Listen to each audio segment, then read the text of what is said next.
All right, so I've been thinking a lot about healing, health, death, resurrection, and I know that we've got an episode coming up about that, right? So I was thinking about hit points and how they don't make sense. I bitched about this on a previous episode, right? About what the fuck is a hit point. Right. So bear with me on this. AC is your armor class or how well you dodge. It's not about how well you weather the hit, right? What if your hit points, instead of me rolling damage dice. So here we go. We're in initiative. I'm playing the monster. I'm the DM. I roll. I hit Dan.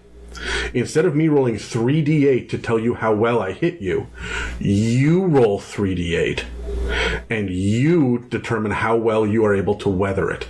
Your body can only weather it so well, and when you hit 0 hit points, down you go. It keeps people in the game, and not only do you want to roll high damage for yourself, but you want to roll low damage for the monsters, and it keeps everybody else around the table But more you're not invested. rolling damage for yourself anymore.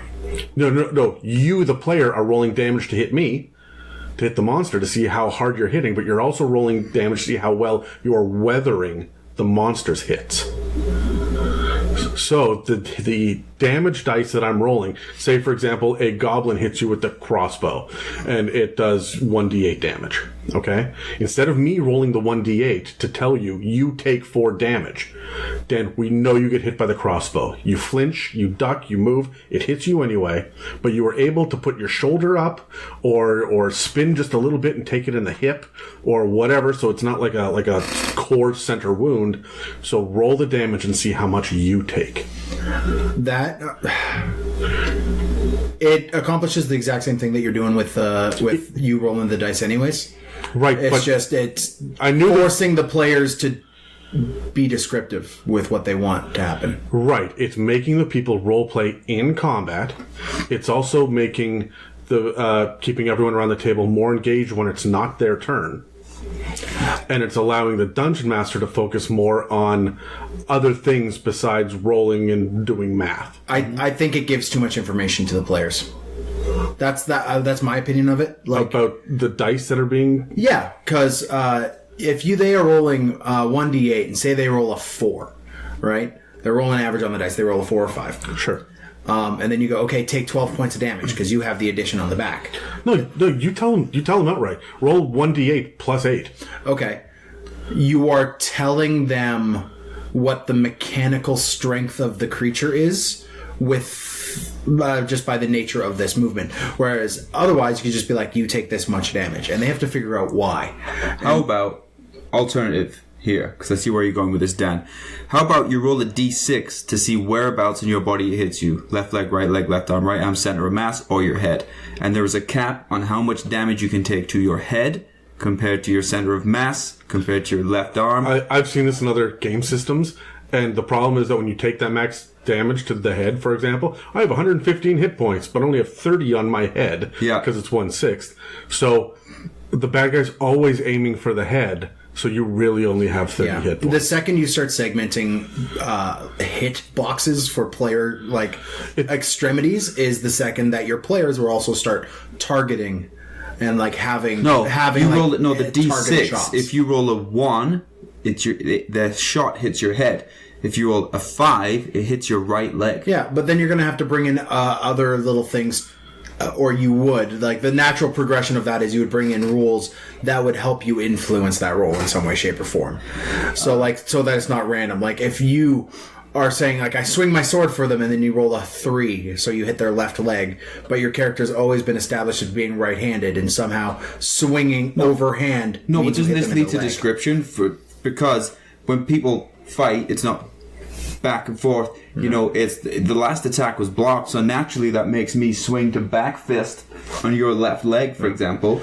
Back Fist is a good name of a metal band. It is. But no, I have one more contention. All right, what's your contention? As a Warhammer 40k player of orcs, I have noticed that there is a certain thing in the game with the flow of the game and how many times you have to roll a dice. With orcs, there's a lot of additional little rules in the game, in the Warhammer rule set, that makes you roll and then re-roll and then re-roll your re-roll, and you end up just taking time at the table doing meaningless rolls. And a lot of people have problems with orcs because they're fielding these massive squads of guys running over, and they're doing all of these rolls of dice, right? And it just takes up time to throw the polyhedrals across the table. Right. Adding in another dice. Nope. Roll your d20, your d6 at the same time. Okay. 19 against the left arm. Okay. Your d20 and d6 at the same time, sure. If you are rolling your damage dice anywhere near the same time, there's no extra rolls. I'm just rolling. I'm playing devil's advocate more than anything else. Yeah, okay. I think that you are inherently going to have things like that is going to start to get into issues when you deal with trolls who can lose limbs, and then the limbs can be independent of themselves, or you're getting in the way of people being able to climb up onto larger creatures, which is a variant rule. Right. So I think that I think that's a little iffy. I like the idea of the players rolling the damage against them, right? Because, Dan, if I punch you in the face and you see it coming, then don't you flinch? Don't you inherently try to either get your chin out of the way or get your shoulder up or something? And so you are mitigating the incoming damage. The incoming damage is technically max. It's 3d8 plus 8, which means it's 32 damage coming at you. You roll the dice to tell me how much you actually take. You're more involved. The only thing that's changed is the person that is describing what's happening and rolling the dice, and we're not adding any extra steps. So I still don't like it. Is that just because you like the old school version of? Well, no, because I like the new school version of D&D where it's simplified. This adds complication. Okay. This is you giving your players agency over your monsters in some way, shape, or form by describing how their character takes the hit. And you see, this is the difference between my style of DMing and yours, or rather, my style of D&D and yours is you think tactically, and you know that the people sitting around your table on the games that you play that I'm not involved in, they all sit there and go, "Oh shit, what's that math?" Okay. Well, hold on. A lot of tables are going to say there's multiple ways to play this game. Some people play D&D to be a tabletop tactics game. Sure, and that's fine. If that's what you want to do, that's you. Other people play the game to be the superhero, even if they're playing a role-playing focused character and a role-playing focused campaign. They want to play the superhero. The superhero is going to break the math. That's what they're. I don't see a problem. I don't see a problem with them knowing what the modifiers are. If a giant swings down and hits me with the club, that is a big ass arm with a big fucking bicep, and he's going to smoke me with it. I know that. I know it's going to hurt, and I know that that's going to be more damage than a goblin doing the exact same attack because they're different sizes, and they obviously have different strengths. And the difference between a 23 and a 25 doesn't matter. And we don't have a whole lot of debuff spells and stuff in 5th ed, so I don't think that there's a big impact on that. I really don't. The only thing that you are going to understand is either the strength or the dexterity used depending on the monster. Or the attack. And that's the only information that you would get, and I don't think that's an issue. What would you do if you are running rogue-type characters with sneak attack then? Are you still rolling the damage? If it's a surprise round, and then out of the blue, does a 17 hit? Yes. You take 8 damage. But when you're in combat and you can see the enemy, this makes the hide mechanic more important. This makes stealth more important. This makes all of these going invisible and whatnot. This is more fun, and I think it keeps the players engaged more when it's not their turn. And thinking about my problem, the defensive side of the game. Everything in battle is offensive. Very rarely does it become defensive. And how many times around a table, and I witnessed this on the weekend, did somebody go unconscious and everyone goes, "Oh, fuck," because now they have to change how they're thinking. But if you're already encouraging defensive gameplay and defensive language, then isn't that going to make the game a little bit more solid? Yeah, no, I see where you're coming with it. It is really just descriptive flavor. It is descriptive flavor, and that's all it is. And I am more in the camp where you actively encourage, and I guess this would be one way to do it, but you actively encourage your players to understand that this is a game where death is a very real possibility, and thus they should probably be thinking more than just, what spell am I going to throw at that thing next round? Right? Like, encourage your players to think more defensively, because if your players, if you're listening to this, do this. Like, think more defensively, because you can engage. When you're a defensive thinking player, you will engage with your environment of whatever combat scenario you're in more because you're thinking defensively. Yeah, the other thing that I would just say to argue on this is when you are rolling dice and you are on the attack and you go, okay, I hope my D20 is high enough to hit, and please do as close to maximum damage as possible. But then when you are on the defensive, when it's my turn and I'm attacking you, you just have to sit there passively and hope to God that your character sheet is good enough. Instead of me saying, here's the dice in your hands, you roll it. And the other thing, too, is in a deadly campaign, if you roll 3d8 plus 8 and you end up with 32, you rolled max damage, you can't be mad at me, the Dungeon Master. Your dice betrayed you. And there's a shift. This gets you away from adversarial DMing as well, right? Because yes and no, because the DM is telling you still roll 3d8. Right, but it's a whole lot different than you looking up from behind your screen and going, how many hit points do you have? Oh, I'm sorry. You're unconscious and making death saves. Everyone, the paladin is down and making death saves. There's something very different. There's a different feel in that. I see what you're saying here, Adam, is that you can almost switch it so that you're kind of seeming like you're on their side as well. Okay, roll 3d8. Roll low. Yeah. Don't die. Oh, you killed yourself. You know? Exactly.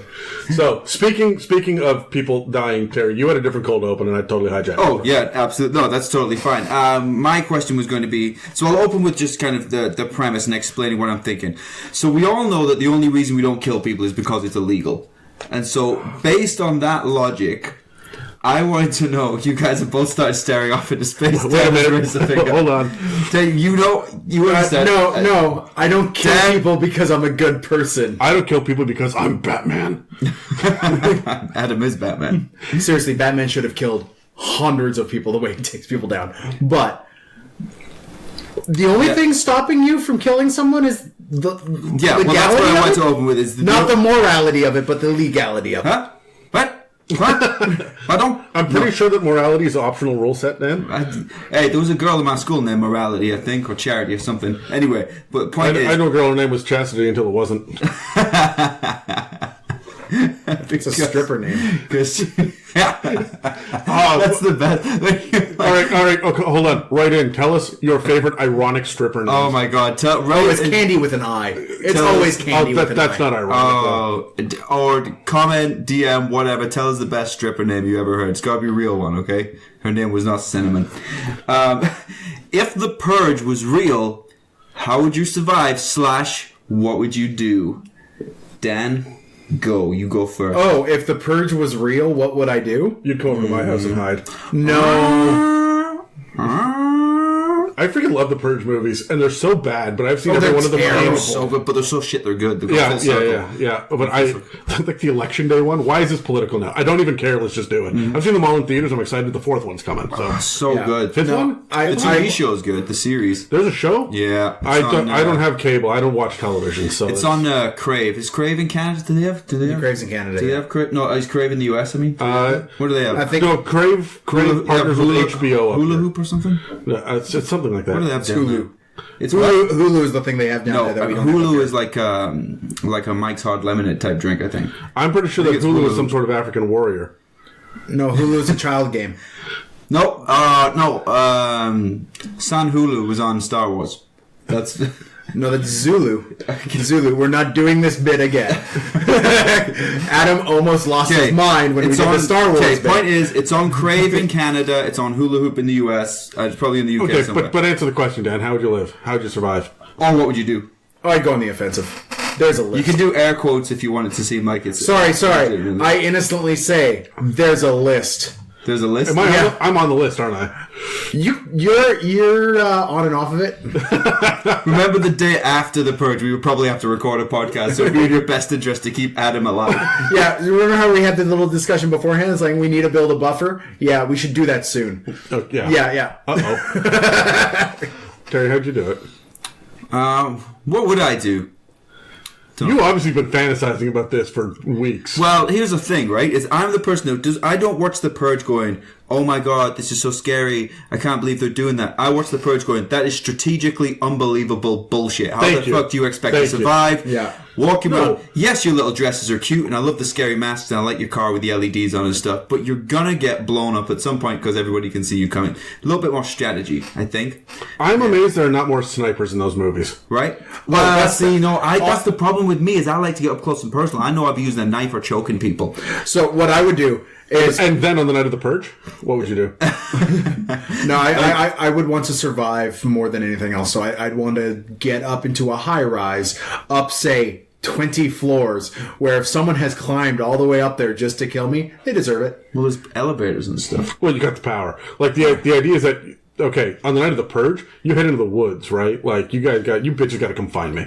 Yeah. Right? What is this, 12 hours? Is that right? 12 hours. No, it's 12. It's 12? It's just... I'm not trusting Dan ever again after the bullshit he gave us with the whole Belle's uncle/dad thing. Hey, I put out a formal apology. Yeah, I was getting DMs, people telling me the right answer, which I'm the worst person to send those to, because I'm just replying going, I don't give a fuck about your opinions, people. Like, yeah, talk to me, whatever, but it's like when people nerd out and start ranting at me, I'm literally like, I didn't read it, okay? Bye. I don't even know what your opinion is. Okay, so hold on. I'm going to ask, though. Everything's legal in the Purge, right?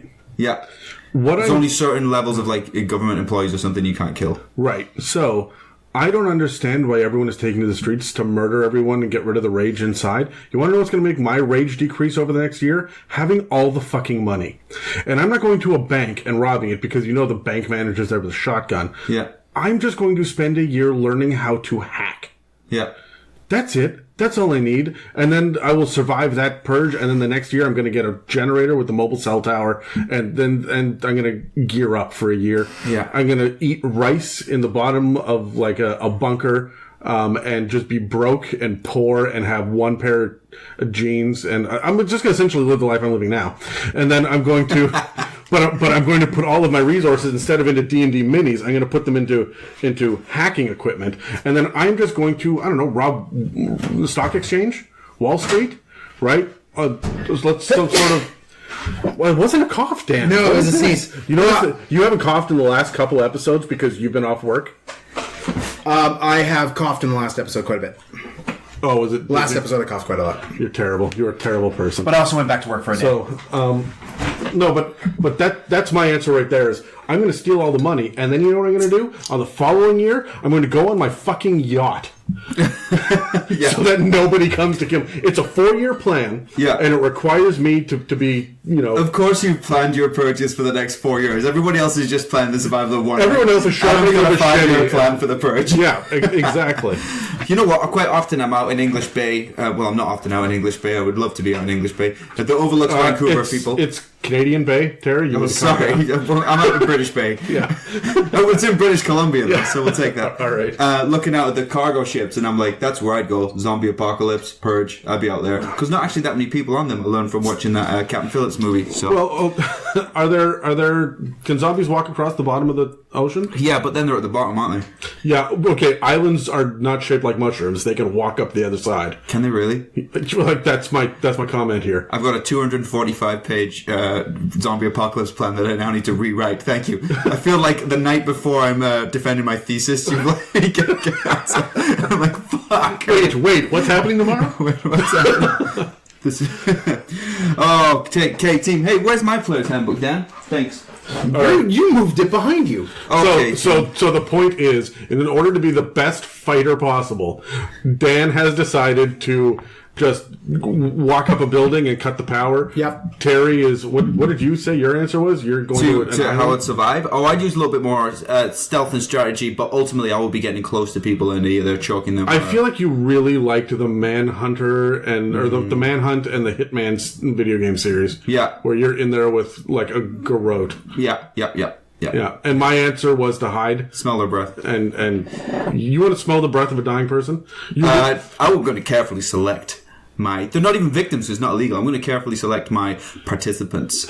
So, Ooh. What, Dan? They're not victims. It's not illegal. It's the purge. No, they're still victims. Tributes. They're still victims. How are they victims? It's not illegal.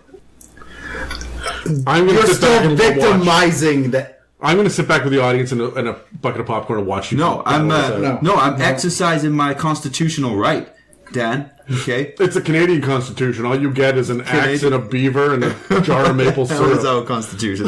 Do we have one? Yeah, no. The Persian Canada is just like a series of MacGyvering how to kill somebody. Just like you're only allowed to kill somebody by like throwing together like rope, a paper clip, and an axe. People jaywalking all over the place. Then in the background you hear you don't have to apologize for 12 hours. Yeah. You don't have to. Then you're just walking past people after minorly inconveniencing them, and then you just hear it in the background. Somebody goes, "Unbelievable." That's so.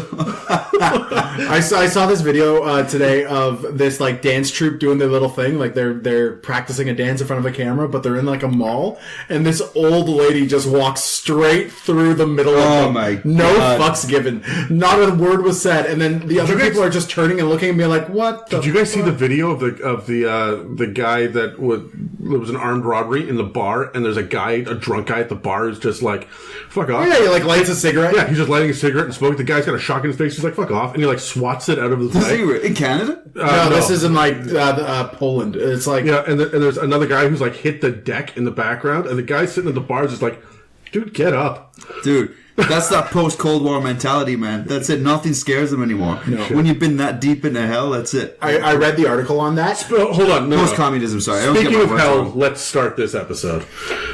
Okay, what's your article, Dan? Okay, so the article on that, ladies and gentlemen, he robbed absolutely everybody in that bar except the dude who was just like, "Oh, fuck off." Well, he even tried to grab his wallet. The guy's like, "Oh, no." Yeah, he tried to grab his cell phone. He's like, "Fuck off." And he went back to playing on his cell phone. Like, it was blatantly in his hands. He's like, "No, go away." Love it. I think that's how I would get through the purge. I would literally just walk down the street doing my regular stuff and being like, no. Don't you want last for Oh, okay. If you just walk in like you mean it, everyone will leave you alone. Exactly. Right? Okay, let me consult my notes. Seamless segue. So, fighters. We're discussing fighters today. You've asterisk next to seamless segue. Yeah. I was not supposed to say that. No. I'm just glad you didn't say semen segue. Again. That sounds messy. Hey, actually... It's a drive-by shooting. Speaking of the purge. That's what I would do.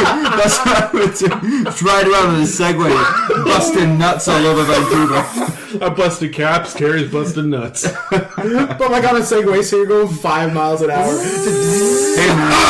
Hey, that's just dangerous. That's just dangerous anyway. Because I've been on one of those Segways. You can't control them if you only got one hand on. So then you start spinning. Then you just shooting off. Use those little death machines, those hoverboard things, where you could just stand up straight. You're fine. Yeah, ladies and gentlemen, it's a mimic.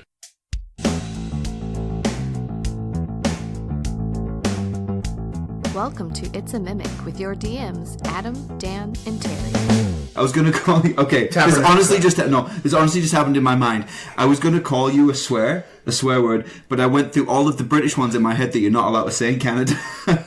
Went through the C word, then I went through the T word, and then I was like, I ran out of them because we can't say it. Okay, team, we're going to talk about fighters. Is flat really as bad as other things? I'm so glad you said it the correct way, and you didn't say... Twat. Dan, you just said that twice in 10 seconds. What are you doing? There's Americans that listen to this. I couldn't believe they're very sensitive. Yeah, but then we could say fanny, and all of a sudden we're... Don't say vagina on my podcast. Are you afraid of them? It's starting to be. Oh, okay. Okay, team. Can we talk about fighters? I'm so excited about this one. I've been waiting this episode for a long time. I had to get through fucking druids before I could talk about fighters. What was the other one I don't like? I don't even know the name. We've done druids. We've done warlocks at this point. We've done rogues. Okay, well, I want to talk about fighters. Okay, so fighters... Archetypes in the classics, we're thinking, you have your heavily armored sort of fantasy knights, or you might have like your I would argue swashbuckler type is like fighter as well, or you may have like swashbucklers are definitively rogue. Yeah, they're 100% rogue. They're actually a rogue subclass. Yeah, I know. That's what I'm saying. I understand that. Dan. Okay, sorry. But what I'm telling you is my argument is that they are fighters. If you are fencing on a ship, you're a fighter, according to me. Why wouldn't you be? Why wouldn't it? Anyway, we can get into that later on. But let's go through the traits, the abilities, all of the strength and dex and saves and all that sort of stuff. We'll get through all of the math things that I don't enjoy, and then we can start talking about the creative stuff that I do enjoy. Okay? Let's do it. Fighters team, we'll talk about class features. So they have a 1d10 hit die per fighter level. D10 because they're more of a martial class. I think we'd all agree that that's probably fair. Right? Yeah, because they don't have the access to spells and stuff most of the time. Well, it's just them, paladins, rangers, and barbarians that have more than the D8, right? Mm-hmm. Yeah. Their proficiencies, proficient with all armor and they're proficient with shields. Makes sense. They're martial fighters. Weapons are simple weapons, martial weapons. Tools they have no proficiency in. Saving throws are strength and constitution. And they get to choose 2 skills. Anything, Dan, are you listening? Yes, I am. Okay. They have 2 skills. Anything from acrobatics, animal handling, athletics, history, insight, intimidation, perception, and survival. Equipment, their starting equipment is, I'm not going to go through it all. There's things like chainmail, leather armor, they can choose a weapon or shield, 2 martial weapons. They're clearly like martial fighters, right? Yeah, absolutely. And think of your traditional knight, you got a fighter. I know, and I'm rushing through this because I want to get to the fighting styles, and I want to talk a little bit more about fighting styles. So at first level, they get to choose their fighting style. I think you need to be very strategic with your fighters from the get-go. Mm-hmm. This isn't something where you can kind of get a few levels in and be like, what kind of wizard do I want to be? And kind of build it from there. You have to know your fighting style is in, the technical part here of fighting style, but your fighting style is in what is your strategy and your battle tactics going to be. Because you can choose anything from the archery fighting style where you get +2 bonus to attack rolls you make with ranged weapon, defense, dueling, great weapon fighting, protection, 2 weapon fighting. These are all very different styles of fighting. Defense, for example, you get a +1 to your AC.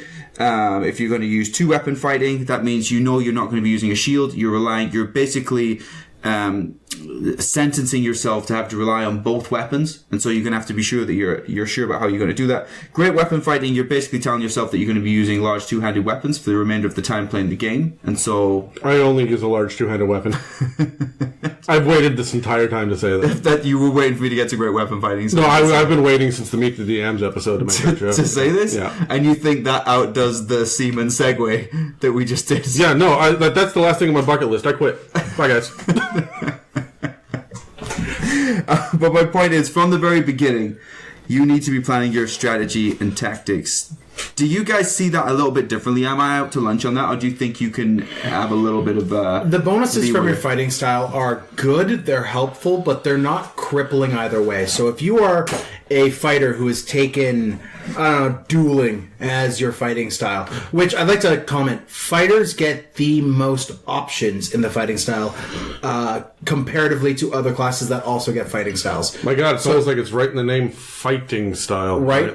So it's right there. But you go into like Paladin, and Paladin only gets archery, dueling, protection. Like they don't get 2-weapon fighting. They don't get a different one. Like they don't get the same list. I would like to see a Paladin with 2-weapon fighting. Because that would be Paladin I would play. There's a lot of really good decks build paladins out there, but regardless, you get more options with the fighter than anything else, and they're good, but they're nothing really to rest your hat on. Like you get +1 AC if you're wearing armor if you go defensive, or you get +2 to your attack rolls with your archery, which is fan-friggin-tastic. That's pretty good. It's +2 is enough. +2 is enough, but like comparatively amongst themselves. Can I just say, look, +2 for your archery, in my opinion, is as equal, if not better, than the great weapon fighting. Great weapon fighting is big and everybody loves it because you get to reroll your 1s and 2s, right? But +2 on a D20, that's 10%, guys. You have an increase of 10% to hit on a die. Yep. That's massive. That's bigger than the +1 AC, which is technically a 5%, right? So fighters, this tells me that they want you to be on the offensive as a fighter. Yeah. So, I mean, I do like defense. I don't understand what the point of dueling is. I don't understand what the point of 2-weapon fighting is, because I want to be a tank if I'm playing fighter. But that's me. I'm never a fighter. When you are taking things like dueling, when you're taking things like defense, when you're taking things like 2-weapon fighting, you're dipping, and protection, you're dipping into fighter. You're not going full board. Okay, no, I'll tell you why later on. I hear what you're saying, but We won't do it right now. Especially the dueling one, where you have to have one hand free. It can't have... I mean, you can have a shield in it. That's fine. But it doesn't limit you from having a shield. It just limits you from having a melee weapon in your other hand. Yeah, and no other weapons. But, unless you're going two-weapon fighting, you wouldn't anyway. So there's a good argument for dueling. I like dueling for your Gish type character. Yeah. Your Look, I don't play fighters. I don't play martial characters. I play sneaks. I play charisma. I play spellcasters. Yeah. Right? So if I'm going to be a fighter, I want to be the tank, and dueling doesn't make sense to me. Yeah. I want to be defensive or great weapon fighting or archery. I played a protection fighter, and it is great. So anytime protection's fantastic. It is, but then what you're doing is you're forever spending the rest of your D&D game trying to put yourself within 5 feet of every party member, because that becomes air quotes your job to do that, to protect them. You could not do that, but they're like, hey, protection fighter, stand next to me. I feel like that's great for paladins who have got to doing their aura thing anyway. Yeah. Right? But anyway. The only other thing about protection that bothers me is it uses your reaction to do it. So you're dropping this every round, but that means you are your enemies can be fairly confident that is what you will be doing every turn. Yeah. And as a DM, I don't know. I'm moving in and out of your threat range with impunity. It gives you the opportunity to have a different option to, I think, protect the wizard when they're low on hit points. I wouldn't be using it as a reaction. I'm taking the Sentinel Feat. I'm jumping the gun on this. But I'm taking the Sentinel Feat so that my reaction really hurts you, right? And so, there are not enough options for reactions across the classes. Rogues get a shit ton, and a couple others, like some clerics do. They get a lot of different options with some of the spells and whatnot. But, I don't know, I like having more options for a fighter to do martial reactions. Yeah. So, I don't know, I kind of like protection, but I think it's circumstantial. Mm-hmm. And the great thing about it is, you get more than one of these as you level through fighter? Fighting stuff. I don't remember actually that happening when I played a fighter. No, I think you start to lean on your feet more. No, you're fighting. Is that what it is? The only time you get another fighting is if you dip into Paladin or Ranger. Okay. Is that what it is? Yeah. Okay. I have a character that has multiple fighting styles, and it's because he's a fighter Paladin. Okay. Well, let's move on anyway. So let's move on to Second Wind. So Second Wind is you have a limited well of stamina that you can draw on to protect yourself from harm. On your turn, you can use a bonus action to regain hit points equal to 1d10 plus your fighter level. Once you use this feature, you must finish a short or long rest before you can use it again. What are your opinions on Second Wind? Horribly underused, and at later levels, underpowerful. I don't know, having the guaranteed fighter level, or as a part of that, it's not based on a modifier, like an ability modifier. So me being level 12, being able to get a minimum of 13 hit points back, when my hit point maximum is probably about 160, that's like an 8% minimum boost, maybe a 10%. I think that's useful enough to, you're in trouble, the party's in trouble, you need to get the rogue who's been knocked out of combat. I second wind, I run in, I grab him, and I get the fuck out, right? When do you use it? When you're low hit points, half hit points, to top them back up after a couple of hits? I'm saving this to really start considering it for a third hit points. Yeah, and that's what I switched to, because when I first started playing D&D, I did it like, oh shit, I'm running low, I'm like 5 hit points left, I'll do second wind. Then realized, adding, say, 13 hit points at that point is only taking me up to less than 20 anyway. The next hit is still going to take me out. Yeah. So, Dan, I hear what you're saying in that massively underused in lower levels, when you can essentially double your hit points or add 50% of your hit points back. But at higher levels, it's underpowered. Yeah. When you're getting up to level 17, the enemy doesn't give a fuck if you're adding 15 hit points back or whatever. Yeah, I currently have a level 17... he's multi-class, but he's basically a level 11 fighter. But he's a level 17 character. I haven't used Second Wind in ages on that guy. Well, I also need to say that you spend the majority of your time face down in the dirt with that guy as well, so maybe you need to. Those are crit tables more than anything else. To be fair, you're right. That's because we run crit tables, but also the fact that I think, Dan, you're saying you're level 17, nobody's hitting you for 12 hit points anymore. No, they're hitting you for 40. Yeah, so it's not powerful enough in later levels. Which is why I say use it when you get to a third of your hit points left, so you have a 2-round plan to get out. Yeah, and also... sorry, Dan, I was going to say, we're so Canadian. Also, at that point, if you can use a bonus action to A bonus action. A bonus Now action. we're Sean Connery. If you can use a bonus action, also known I wouldn't as mind a bonus shag. bonus action, we call it surprise sex in my country, but whatever. That you'd just be chugging a health potion at that point.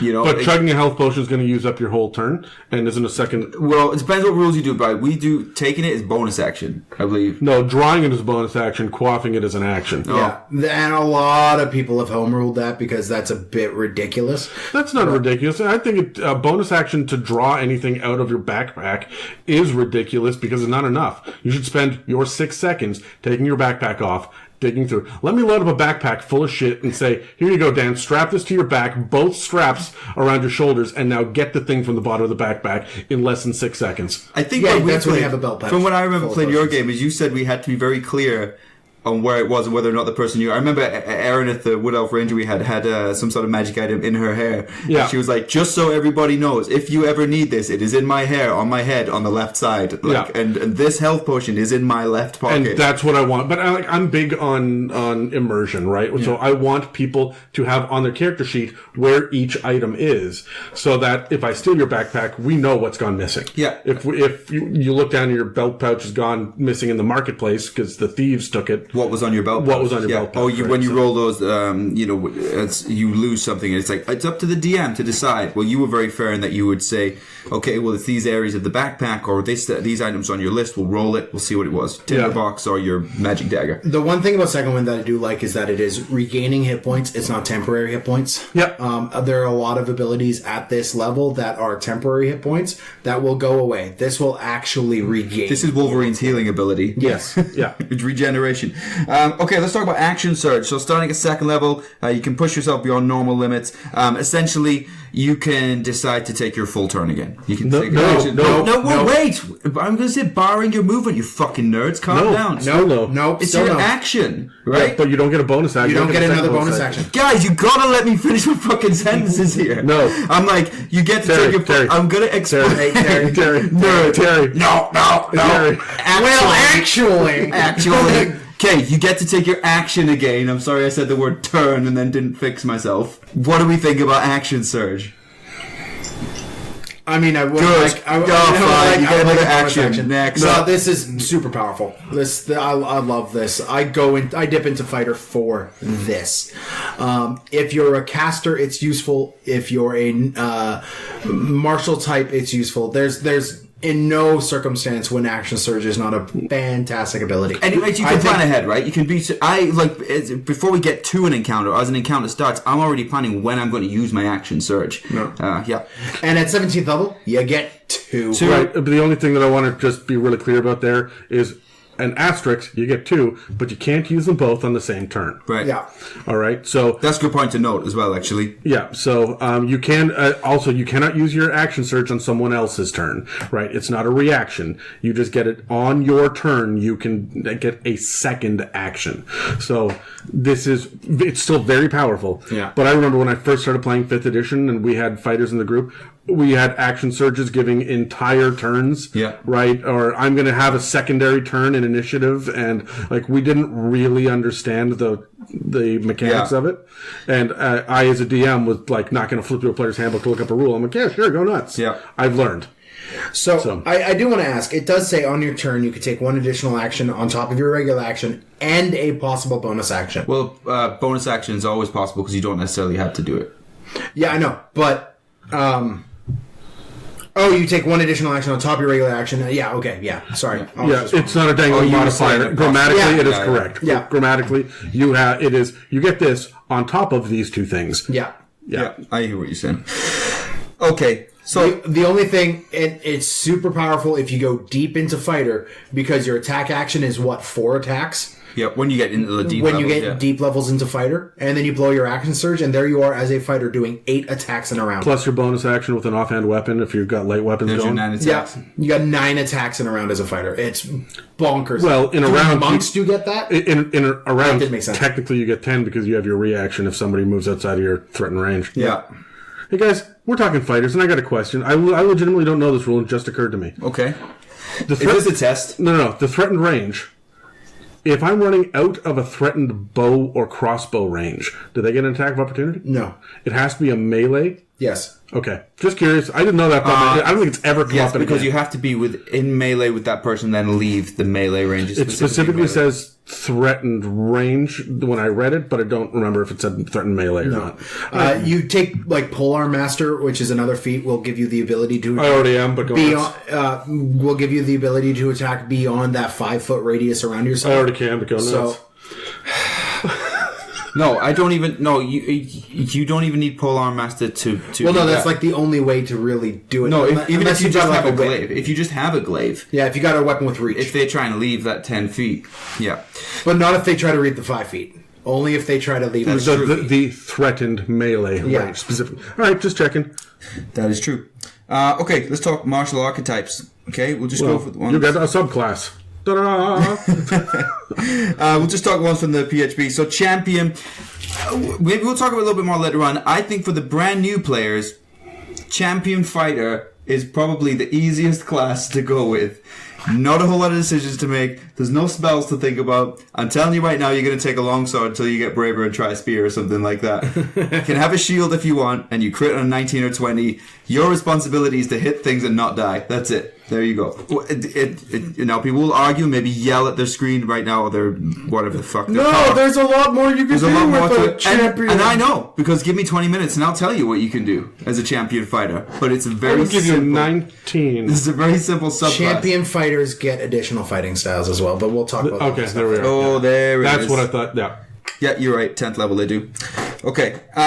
So, martial archetypes, champion. Should we go all the way through these, do you think? Let's do it later. Let's do it later. Oh, sorry. Yeah, I'm moving on way too fast. Okay. Let's talk about the ability score improvement you get at 4th level. So ability score improvements, every class does it. You can increase something by 2, or you can increase 2 ability scores of your choice by 1. And You get this all the freaking time in as fighter, Yeah, you you do. get it at 4th, 6th, 8th, 12th, 14th, 16th, and 19th. And if your DM will allow it, and I've never heard a good argument why not, this is where you can take a feat if you would like to. And as a fighter, this is where you need to be strategic. It's when selecting your feats. Now we're going to do a whole episode on feats, so we won't do a deep dive, to choose Dan's words, into it. All right, fine then. What are your top 3 favorites then, Terry? You're DMing this. As a fighter, Yeah. as a champion fighter, As a champion fighter, what are your top 3 favorite feats? mobile, sentinel, charger, or you- charger/alert. You can interchange those. Oh, I've got a completely For different list. champion, though? For champion, mobile. Tell me something better. Sentinel is so powerful. Sentinel- Sentinel's ridiculous. Mobile is ridiculous. Yeah. I really like, for a fighter, the flavor of Tavern Brawler is a fantastic Depends feat. Is that the improvised weapons? That gives you improvised That weapons, depends on the unarmed kind of- damage, and gives you a stat increase. look. Low level campaign, yes. No, that's the kind of fighter. If you are a martial fighter learning to swing a sword, Game of Thrones style out in the courtyard, I'm not... Tavern Brawler doesn't make sense. If you are, I grew up in the streets and I learned how to defend myself, then yes, Tavern Brawler makes a lot of sense. So I think, I would argue with you on that it depends on your backstory. I like the idea. It depends on your backstory. I like the idea of 2-weapon fight with broken bottles. I also like... But I'll agree, I think it's a fantastic feat for fighters, but I want it to make sense. Also, tough. You're a fighter. You're the tank. Just mechanically. No. Get your extra hit points. You'll never, min-maxing. you'll never take me away from mobile being my number one I'm sentinel. sorry, I'm- 2 ability score improvements are way better than any... I don't want to... Once you get... Sorry, Dan, go on. No, I don't want to poo-poo the... We just talked about semen segue. You have to say poo-poo. I don't want to Shit. belittle the power that is Sentinel and Mobile. Don't get me wrong, they're amazing feats. I just don't think that tough is better than what did you say? You said it was alertness, which I think is a fantastic feat. Yeah. And charger. Or charger, depending on what strategy you're Anyway, using. we're spending too much time on feats. Let's... Okay. Okay. No, I was going to say, real quick, Medium Armor Master is fantastic, as well as Heavy Armor Master. Aren't you already You're proficient already in medium? proficient with armors. No. Heavy Armor Master and Medium Armor Master are 2 completely different feats. They're not the ones that give you the proficiency in Heavy Armor or Medium Armor. If you have proficiency, they give you additional bonuses. The Heavy Armor gives you damage reduction, and as far as I could tell, it's one of the only sources you could get damage reduction in 5th edition. And Medium Armor lets you increase your dex bonus when you have Medium Armor on, as well as a stat increase. So, it's... and Medium Armor doesn't impose disadvantage on stealth checks. That's a big one. That's a big one. The disadvantage on stealth check? Yeah, 'Cause so that if one's you're not a walking particular around type with of a fight. breastplate, your breastplate now gives you a 16 to AC, I think. I think the breastplate's one of the handful that doesn't impose disadvantage. But let's say chain shirt. Let's say chain Stop saying breastplate and handful in the same thing. Same sentence. So, but chain shirt. But now I'm just picturing like I'm so good at this that I can hold my shirt very still while I'm walking down the hallway. Yeah, but this is what I'm talking about. We'll move on from feats in a second. Where you have to be strategic with your character build from the very start. You okay? Oh, that was the wrong button. There we go. You're gonna have to edit. Too much. Oh my You're still goodness. like, stop messing with the mic, Dan. Okay, we're all good. Okay. Yes, you're right, Terry. You absolutely have to know where your fighter's going if you are planning to go 20 levels, or I would even say 8 levels in fighter. If you're going to multi-class somewhere else, 8 levels is something that you probably want to get a good handle on for fight. What, Dan? You have played every character that has ever existed out to level 30 with And your I'll multi-classing. tell you from experience, you do need to plan it, because when I did my whole character rewrite in your game, where we had a situation in Adam's game where we were able to rewrite our characters for a legit reason. I was so grateful for that, because I just gone in like, I don't even know. That's cool. I like this. This is fun. Got to like level 8 and I was like, what the fuck is my character? Yeah, it was awesome. No, I typically I don't plan that far ahead with my characters. I really don't. If you recall, when we were trying to figure out what's going on with Warlock, Rogue, Fighter, whenever I leveled, I was only caring about the next level. I was never going too far in. Yeah.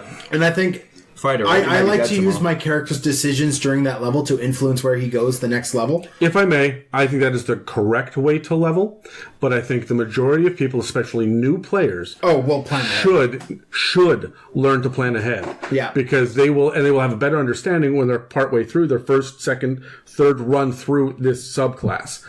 Even if you played 3 or 4 campaigns before, but you played a sorcerer once and a warlock once and a fighter once and a monk once, now you're going to play rogue, you should still plan ahead a little bit.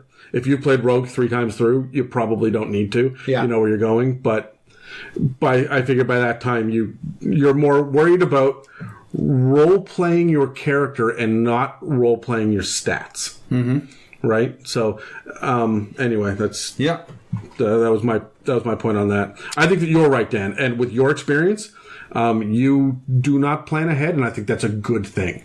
I think that you are a better player for it with your experience, and you have grown as a player in the last couple of years that I've seen because you are not min-maxing ahead. As much as I accuse you of that all the time. All the fucking time? Yeah. Keeps you loose in the campaign though, right? So that you can adjust along the way. You meet this goddess, or you meet whatever, and so you decide to go paladin. As a grown-ass male, being able to adjust when I need to is very helpful. Okay. Was that a testicle reference? Jesus, no, Dan. No, man, he's just talking about being flexible. I'm having Are you having a stroke, Terry? You okay? I am very Please good. stop stroking, Terry. Jesus. I'm very good at the podcast. Extra attacks. Yay. 5th, 11th, and 20th level is when you get your extra attacks. This is the most exciting time as a fighter. And you know what? I would argue This is when your balls drop. Yeah. You become a man. You become a man. The waiting until 5th level playing a fighter it's like waiting for Christmas that never comes. When you start as 1st level. Well, there are a lot of classes that get the extra attack as well, like Ranger. Fucking Warlocks get it. Yeah, but... Get it earlier though, right? No, they get everyone it gets it at 5th. It's the other ones. It's the 3rd attack that it's just I remember thinking that, playing along with a Ranger, being excited about my 2nd attack, and Aaron had the extra attack, and I was like, well, what the fuck am I here for then, if you've already got 2 attacks and all this other bullshit? Because she was a couple levels ahead of you. Well, that's elves, isn't it? Fucking elves. Fucking elves, man. Do you know what? You'd probably shag an elf though, wouldn't you? Oh, 100%. Yeah. You know what? Absolutely not. I'm in it for the dwarven bearded women. Really? They don't really have beards. Don't they? Well, maybe like a They've shag at least got good, like, on the side of the face, Like they got mutton chops you can mutton hold on chops, to? yeah. Oh, No, man. I feel like they have at least the beard that Terry does. Why did I argue that Mine's a half. You'd make a very good Hey, have you guys dwarven noticed woman. it's actually getting a lot better? Have you noticed it's getting a lot better? Yeah, I have noticed that you don't need to pass in front of a light for me to see it now. I like to point out I shaved a week ago and I still have more of a beard than you do now. And you've been growing out that for what? 8 No, months? man, I keep this at a trimmed level. I like this. Dan, you're at down that the sides uncomfortable, horrible, my face is Velcro level of beard. Oh, no, I'm just beyond that. Let me It's feel like your face. velvet right now. I love it. It's weird when you guys stroke each other in front of me. Anyways, can we get back to fighters? here. Yeah, we can get back to fighters. We're just a circle My of beard's jerks pretty over good here. though, guys. Actually, I'm pretty proud of it right now. I like to keep the sides trimmed anyway. I like to have Hollywood stubble. So let's stop talking about our faces on this audio medium. What's next, Terry? Indomitable, 9th level. You reroll a saving throw that you fail. If you do so, you must use the new roll, and you can't use this feature again until you finish a long rest. You get it again at 13th level and 17th level. Indomitable. Thoughts on Indomitable, alright? Because I'm split on this one. The most forgettable class ability in Oh. the fucking game. Amen, brother. And I don't say that very often, but yeah, you're right. I forgot about Indomitable all the time. Fucking time. I'm All the sitting there fucking dying you as wrote a it fighter. you wrote it in block capitals in Sharpie across the across top your of my character character sheet. sheet, and I still forgot it. Yeah, I remember seeing. I used to sit across the table from you, seeing Indomitable like in block capitals. Adam, Indomitable, Honestly, I think, Indomitable. I think it is actually. yeah, Indomitable. There's no N. Oh, or D's actually. It's Indomitable. There is a D. Indomitable. This is your language, Terry. I fucking know what I'm talking about, do I? Sometimes I just go somewhere. I just start arguing a point, and I'm not even sure if I'm correct. I just like the argument. Yeah, I believe that. That's half my life. I really like it. I like the fact that you get more uses of this later. I think it's very useful if you remember it. And I don't know why you two forget it. You're the only fighters in the entire fucking world Thanks, that man. never think about this. Everybody else that I've ever known to play a fighter has relied on this shit. And you guys are just like, you know what? I'm all about my feats. I'm all about my extra attacks. You know what it is? It's I'm all because about you my get weapons. it. Your first dip into this is at level 9, and by then you have you've committed so much into fighter. And even if you multiclass a little bit, you're done that. Now you're just dumping into. Do you know what? Yeah, it's fighter good. levels. It's good, but it's not late. But it's also not exciting. No, You know when it's you're not. like, oh, you get like you level up, you're super excited. Oh, what do I get? And everyone's like, whatever, and you're like, oh, Indomitable, reroll saves. Okay, I'm going to tell you, you say it's not exciting. When the rogue is taking 0 damage, when everyone's huddled around the paladin taking half damage from the fire that's going off, and you're the fighter, the tank that's out in front of everybody else taking full damage, fight after fight after fight, and now you have the opportunity to reroll a save. That's exciting to me. No, Yeah, man, you're right. you're using this for a charisma save more than you're going to use it for a constitution save, because you get con saves as a fighter, right? Like that's your. I'm that's sorry. where your proficiencies are. I understand what you're saying. I'm rolling it on a failed save when it matters. Are you just your first failed save? You're throwing it, or are you saving it for a really important failed save? I'm looking at how many dice the DM picks up. Then I'm wait. Oh, It's hold good. on. It's good, and we should be excited about it, to be honest, because it is very good. A friend of mine once said to me a lot of years ago, a second-class shag is still better than a first-class wank. And what that means in this situation, Dan, every time I try and tell you something, you drop your head as though you're ashamed that I've said it. No, I am just. He just called you a first class wank. You should be proud. I am. But my point guess. is, it's still better than getting nothing. Indomitable is really good, Yeah, and we should you're not use it wrong. more You're often. not wrong. And you get 3 times by 17th level, right? Like That's- that, and it recharges on a long rest. Reminder: a long rest. So like if you get 3 a day. But by the time that you are doing, by the time you're 17th level, you're not doing dungeon crawls so much anymore. You're doing boss battles after boss battle after boss battle. Right. You're not really hitting a whole lot of saves that are going to knock you down unless they're the big ass, here's the Lich, here's the dragon, you need that deck save, right? Like, this is why I like this so much. Yeah. Because when you are 17th level going up against the dragon, and it's just recharging on that 5/6, that breath weapon, you are able to get out of the way once. Oh, twice. Oh shit, 3 times, thank God. I'd have been dead otherwise, right? Like, I really do like this. This is a fun one. Are the fighters the bravest of characters? Well, one man's bravery is another man's stupidity, Terry. If you taught me anything... I don't remember deliberately teaching you that, so... When you ran directly into the mouth of a Tyrannosaurus Rex. And you said, I'll do the brave thing before you did it. I learned that one man's bravery is another man's stupidity. In my defense, I was quickly hurled 30 feet back to where I started, so I did actually finish my turn where I started. I honestly debated whether or not to swallow you. You should look at Dan's face. I don't know how to take this. Adam, you're not the first person this week to debate whether or not to swallow me. Dan, I was referring to semen when I said that. I followed. That was a good segue. That was a semen segue. That was, no. Was that too far? I tried to have some sort of like... Was that too far? No, it was not too far. Should we have literally talked about spraying semen across... We need a list of words on the whiteboard, which is words that we're not allowed to say. I am a I was raised a sheltered, conservative little Christian kid. Every single word in this language well, we just lost me. half the audience. Please don't say sheltered, conservative Christian kid. And now nobody trusts us anymore.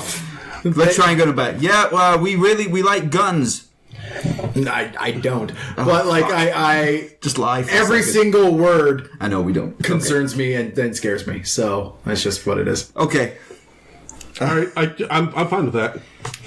Martial archetypes, champion, hold up, battle master. Sorry, go on. Are we going to roll dice in this section? Yeah, at this section, we don't need to. Okay. Topic 2, we will. Is there something specific you'd like to say? I just want to roll a die. Well, I miss it. It's you got a nat 20, but it's out of the box. It doesn't count. So come on. It's so far away. I still beat you. I knocked you down to a 5. Is there something specific you'd like to say on champion, battle masters, or Eldritch Knights? Lots, but let's wait until... Sure. Guys, anything else before we go to a commercial and move on? Nope.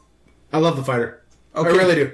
Honestly, it's a great class to dip. It's a great class to play all the way through. Honestly, we've complained about barbarians, we complained about rogues, we complained about druids, right? Strangely enough, fighter, the most basic bitch of any class. It really is. No, it really is. Is the one that we're not complaining about, and I think that's I love fighters. In past editions, that's what I said, yeah. You know where to stand with a fighter. Right in front of them, getting hit. The 20-year veteran of this game in me wants to bring up the fact that in previous editions, this ability score improvement has been translated to being feats, and they get feats far more often than the other classes do. Yeah. To the point where they're just called feat whores rather than fight whores. Well, that's your fetish, right? Being a feet whore? Yeah, it is. And there are far more... Man, there's no shame in that. You can make good money doing that. Yeah. Not me, but... Yeah, I'm not going to kink shame anybody. If you're good with feats, you're good with feats. Feet? Feats. God damn it. Fuck. Your abuse of the English language is what bothers me. What episode are we on? Episode 34, and we can't speak fucking English on this podcast. God damn. Okay, we're going to go to a commercial, and whatever company this is, I'm really excited by it. Are you interested in advertising or becoming a sponsor on our show? Email us at info@itsamimic.com. Hey, hold up, wait. Before we get back to the regular show, I, DM Dan, need to warn you loyal listeners about the impending cosmic horror on the horizon. It's September 2019, which means we're less than a month away from the elder god Nyarlathotep breaking free from his arctic slumber and wreaking chaos and madness upon the world. 5 unsuspecting citizens will enter Radiance Yukon before the sun sets for 37 days, but not all of them will survive to see it rise again. As darkness descends on the sleepy town of Radiance in the Canadian North, and the baleful howl of unknown monsters carries far and wide on the frigid winter winds, join me, Terry, Adam, and 3 others in an actual play series as we go back in time to 1922 and crack open the Call of Cthulhu 7th edition. There'll be 10 episodes as we count down to Halloween, and I can promise you cultists bloodshed, body horror, murder, oppressive doom, and inappropriate laughter. Stay tuned for the end of September, when I, Daniel, the keeper of arcane secrets, use the most sinister of tabletop role-playing games to bring you the disturbing and twisted tale that I like to call The Deep Dark of Radiance. Wow, what a great company, Dan. It's us. The company is us. What a great... No, you're not wrong. It's a great company. I fully support this company. It's not a great company. We're a fucking nightmare. We can't even speak goddamn English. We can't even afford to pay ourselves. I speak American. We should do a Kickstarter to get a Segway. I dislike where this is going. Okay, I'll put my pants back on. Yes, thank you. Would you rather have a Segway with like that's kitted out to kind of look like the Batmobile, or it's kind of kitted out to look like a Decepticon? Neither. I A would. Tron bike. No. I want the flux capacitor on the front of it, guys. Why so? Yes, Dan? Come on. So you could go back in time to have your Siemens Segway? Dan? And you get Siemens Segway across the eras? That is inappropriate. Yeah. But would you rather get $10 million or a fully functioning Iron Man suit? A fully functioning Iron Man suit. Yeah, I can rob many banks with that. I could get $10 million if it's a fully functioning Iron Man suit. That's a good point. Okay. What are they going to do? EMP me? Oh, hold on. If I have a fully functional Iron Man suit, I am going to actually put the purge into practice. If I have a night that I want. My question about a fully functioning Iron Man suit does it come with fully functioning Iron Man weaknesses? Because then are they just going to dangle bottles of whiskey in front of you? Like what is... And Gwyneth Paltrow. And Gwyneth Paltrow. Oh, fuck. Yeah, good legs. And that's what Anyway, topic 2, guys. We each have a champion martial archetype that we're going to discuss. We're going to go through... we have a fighter martial archetype. What did I say? Champion martial? One of us has a champion, and it's not me. It's me. That's why I said that word. Fighter martial archetype. Spoiler, one of them's champion. We're doing the ones out of the PHP. We're doing the ones out of the PHP. So that's Battlemaster, Eldritch Knight, and Champignon, which is French for mushroom. So, I speak French. So, That's hilarious. Are you guys ready? I'm ready. But I guess you just roll your die anyway. Alright, yeah, you re-roll it. I got a worse number. You're a cock. Oh, you were at a 12 and I knocked us both to 2s. Terry, you're going first. I'm going first. We gotta re-roll. He goes yeah, next. Oh, yeah. Good. Made the mistake of closing my book, though, didn't I? You guys roll distraction dice. I'm going because you missed the box. No, I gotta have a number. Well, I'd still be... Fine, I went from going first to going last. What are you guys trying to figure out now? Who's the tallest gnome? Who's the tallest gnome, guys? Hey. Is that you? Who's the tallest dwarf? No, I'm the tallest gnome. Yeah, Okay. Dan's taller until we're lying down. Okay. You gotta work on that stomach. That was the joke, Dan, but thanks for telling everybody on the internet, you fuck. This is why I bully Dan. He is so mean to me when the microphone is off. He's I'm not. I'm the nicest fucking guy here. Would you believe anybody that actually I'm walked the into a nicest room guy and here. said, I'm the nicest guy here? That is a person you distrust. Do you know what? I tell you why I'm the nicest guy, because you know where you stand with me, because I'll be honest with you. If it's the purge of killing people. Yep, that makes you nice. Well, not because I told Do you. your thing, Terry. What are you doing? You're doing mushrooms? Champignon. So, champions, guys. So, I was saying before that these are a blessing to newer players because they are very simple, yet very enjoyable. But if you're doing a long-term campaign, unless you're really into this type of thing, you're probably going to get a little bit bored of them by the end. If you're at that point where you want your character to be more complex, but you're not sure how to make the champion more complex or more strategic. So, I'll go through a few things about the champion fighter. Number 1, the most important thing and the thing you're going to enjoy the most, and it's like once you've had it, it's hard to go back. You get a crit on a 19 or a 20 with a weapon attack. You have a 10% chance of scoring a critical hit, and man, is that hard to leave. Yeah. Once you've had that, When you combine that with greater weapon fighting, yeah. loving that shit. Yeah, yeah. And I'm reminding myself of some of these because I haven't played a fighter in so long. Remarkable athlete. So starting at 7th level, you can add your proficiency bonus rounded up to any...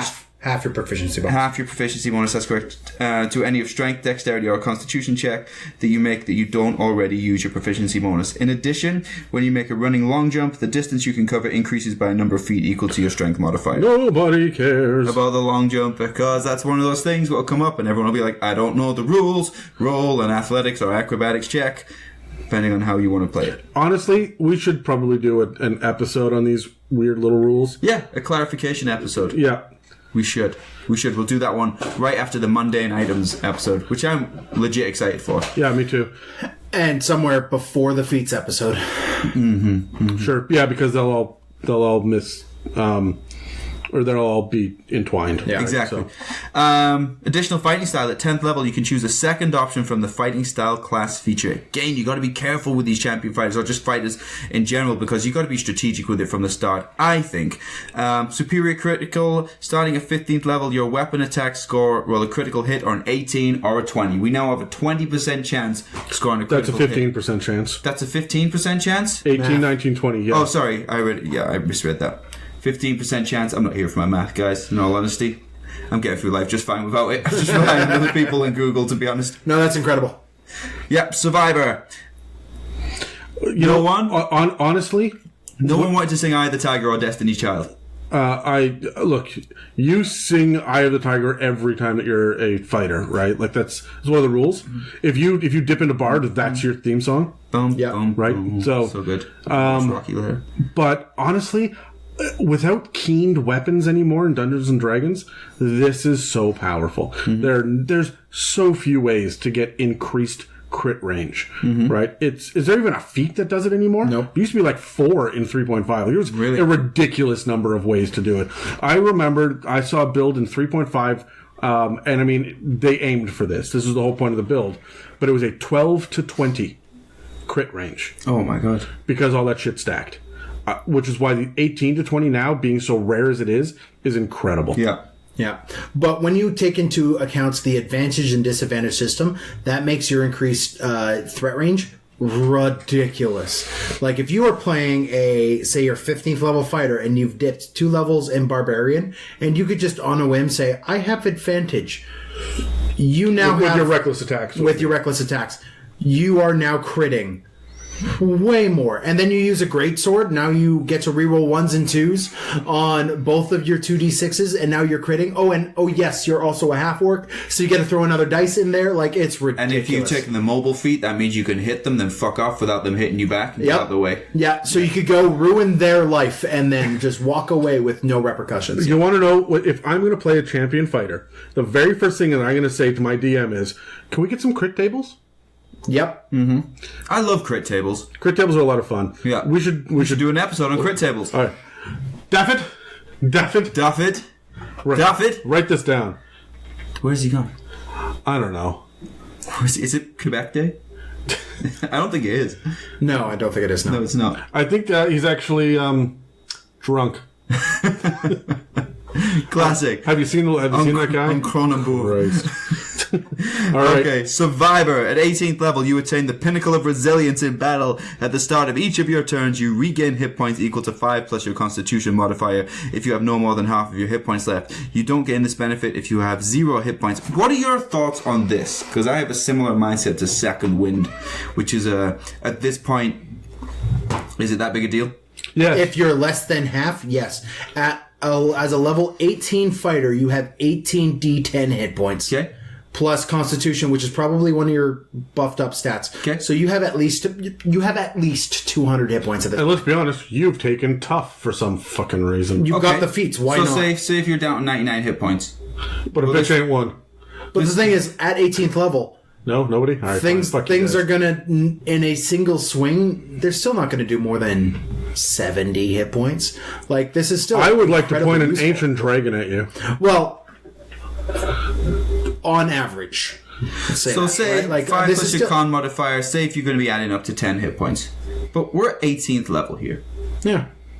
But every turn, at the start of every... How many turns is there going to be in combat? I also have to point out that Dan said, it's a 18 D10. Well, remember, on a D10, the average is 5.5, right? So on an 18th level is, hold on, I can do this math.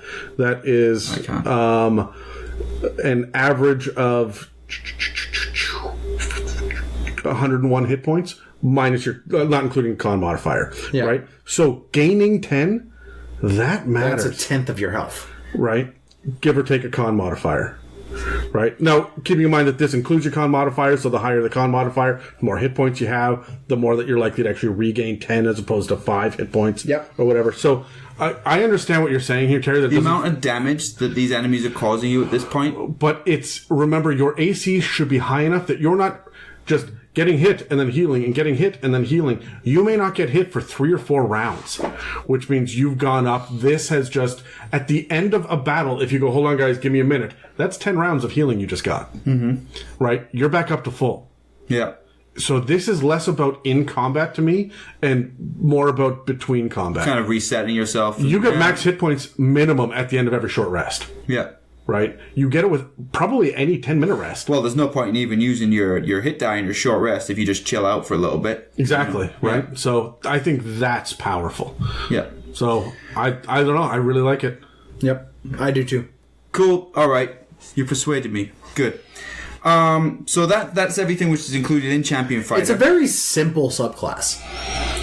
Yeah, Like, there's not a lot. It is, Like, a but there lot of needs to be simple subclasses subclasses. give you like dice pools, or they give you spells you could cast a certain amount of there's times. no a day. additional resource that you have to manage as a result. Exactly. It's Yeah. very simple. And it was great as a newer player for me, but I mean, I think you make it more complicated using feats. Again, we won't go into feats too much, but you have to be strategic with how you select your feats, because that's going to determine how you use your fighter most often, the fighting style that you want. And I would have arguments for certain builds on how I use my fighter. But do you guys want to touch a little bit, even if it's just for a minute or so each, on what you guys think that as a champion fighter, your job or your purpose, or how best you can use them strategically? You're a damage dealer.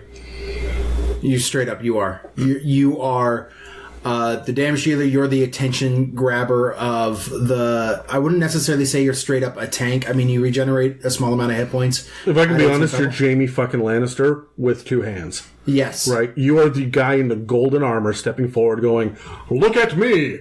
Right? And they're going to come at you. Yeah. Are you supposed to stand in front of them and stand and bang with them? Yes. I would say yes. I would say yes, but when you have options as mobile, and when you can move 15 feet, take your attack, and leave 15 feet, you could be incredibly strategic with a guy who is very burst damage. He is going to hit you hard, fast, but in terms of sustainability, if he's getting close to you, it's not going to... See, there was times when I played it differently, and Adam, you remember from your game, we were going through dungeon crawl. I went full SWAT team. I had my 1920 AC. I had crossbow expert, my heavy crossbow. I went into that doorway, pop, pop, pop, and I went back around the corner. And so people will argue and say, well, you're playing it wrong as a fighter. I'm surviving. There's nothing wrong with having a fighter use a ranged weapon. Let's dispel that myth right now. Mm-hmm. Even the ranger, and the way that it's built in the PHP, is not as powerful as a champion fighter with a crossbow or a bow. That's just like, I'm sorry guys, when you take the archery, Yep. and I got a question.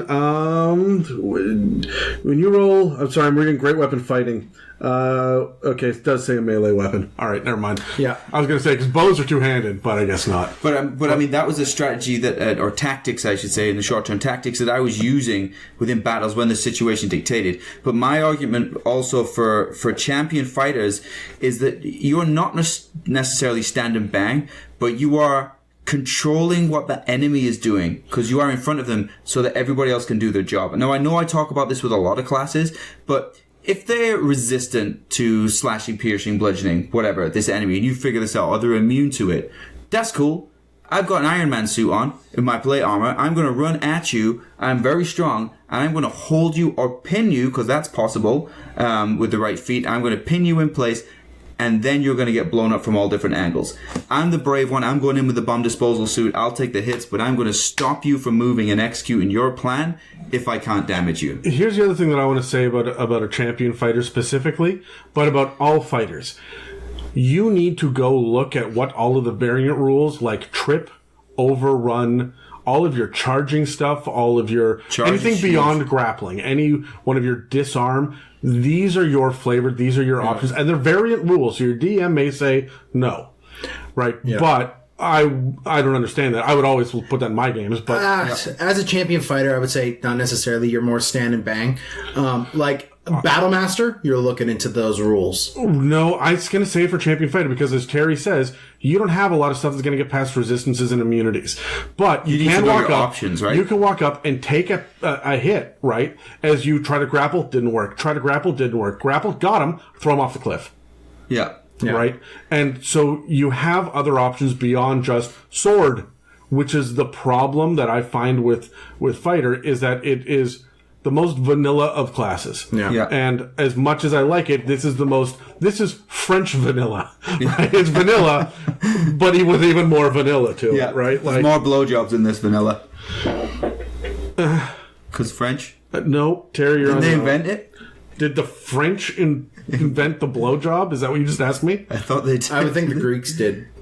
No. I would say the Greeks. Yeah. Really? Oh, like the ancient Caligula? Greeks? Yeah, like Caligula. The ancient Yeah. Greeks, I'm thinking like... Oh, you're thinking like modern day in Greeks. Paris? No, some guy in 1920 went, that war sucked. What are we going to do Greeks about did? it? Oh, I know. Like, Romans, maybe? Really? Anyway. You went with modern French and you didn't go to Monica Lewinsky? Yes. And to be honest, I don't think one particular... Like, I don't think, like, when the Romans invaded the Greeks, that they saw them and went, why the fuck did we not think of that? Like, I think it's come up. All right. Okay. Well, we've taken a turn for the worst here. so speaking of turn for the worst fighter subclass in the book, in my opinion. Adam? In your opinion, but like in all ways, Dan, you're wrong. I'm interested to hear this, actually. Okay, so Terry, you've played a champion. Dane, you are currently playing a battle master. Yeah. You guys know the classes, the subclasses that you really like about fighters. The Eldritch Knight is one of these ones that I have a lot of confusion about. I feel this way about the Warlock. I feel this way about, to a certain degree, the Ranger. Are they magic or are they fighty? And they're trying to bridge the gap, the best of both worlds. And in my personal opinion, the Eldritch Knight does it better than most of the others. Now, the Warlock is a whole class built around it. And you can talk about your, what was it, the Pact of the Blade. Pact of the Blade, yeah. Right, and your Hex Blade and all that, which, if you haven't listened to it already, go back and listen to the Warlock episode that we've done, because we covered all that. But with the Eldritch Knight, here's the first thing that I want to say, okay? You are a spellcaster, and your spellcasting ability is intelligence. Right away, we are now breaking from the regular kind of fighter. Most fighters are looking at strength and con, potentially dex. Right? Those would be your top three. When you're looking at your socials, you're looking at wisdom, charisma, and absolute last is int. Well, for a fighter, int is always going to be your dump stat. It depends. If you want to play a strategic general and whatnot, and you're going to... And that's kind of where you're headed with your build. You want to be the general of the Queen's Army or whatever. You want intelligence for your strategy tactics and things. I can see people make an argument for it, but you're essentially a light wizard. You are a diet wizard in this because you only have access to 2 spell schools, Abjuration and Conjuration. And that's it. You don't get to pull from anything else. You get spell slots. They've got a table in it, but you get maximum 3 cantrips. 2 until level 10, and then you get your 3rd. That's a long way. Abjuration and Evocation, not Conjuration. Did I say Conjuration? You say Conjuration. It's Evocation. You are correct. It is I was like, evocation. that's weird because you need fireballs. Oh, yeah. Yeah, all right. Yeah. No. I was quite excited by Conjuration. I'm sorry, gentlemen. I misspoke. But here we go. At 3rd level, you're getting 2 first level. You don't see your first 2nd level spell till 5th level. You don't see your first 3rd level spell till 13th level. And you don't see your first 4th level spell till 19th level. You never see a 5th level spell. Right? Which is where your Paladin, your Ranger, your Warlock base is stronger for spellcasting. Which means you're still relying on all your fighty shit. Which means when you are an Eldritch Knight, you have to look at your Abjuration, which is protection, and your Evocation, which is your damage output. Generally speaking. I mean, that no spell school is 100% consistent with their mission statement. Fitad's a little bit wonky about that, but you are consistently learning spells all the way through. That's part of what this is. Plus, you're getting all of the shit at other levels, like you're getting your extra attacks still. You're still getting your Indomitable, right? You're getting all of these features from the class, and you get more that I'll go through in a second, but you're getting spells on top of it, and you can only change those spells when you level. So not long rest, not short rest, when you level. So it feels very limiting. I feel like more than any other of the fighter subclasses, you need to know what your mission statement is with this guy. And I would say that as much as I'm all about being able to blow a firebolt out and do that, I want something that's going to be a little bit less. I'm going to look for utility spells, things that are battlefield, terrain changing stuff. Yeah. I want to change the nature of the battle for my advantage, and there's not a whole lot in these two. Abjuration is protection, as a general rule, and Evocation is offensive, right? So what are you doing? And I'll tell you right now, force fucking damage. Your big thing, like Terry said, is that you're going to have trouble getting past some resistances. Being able to shoot a firebolt or burning hands everything is resistant to fire, right? Almost everything in the monster manual is. However,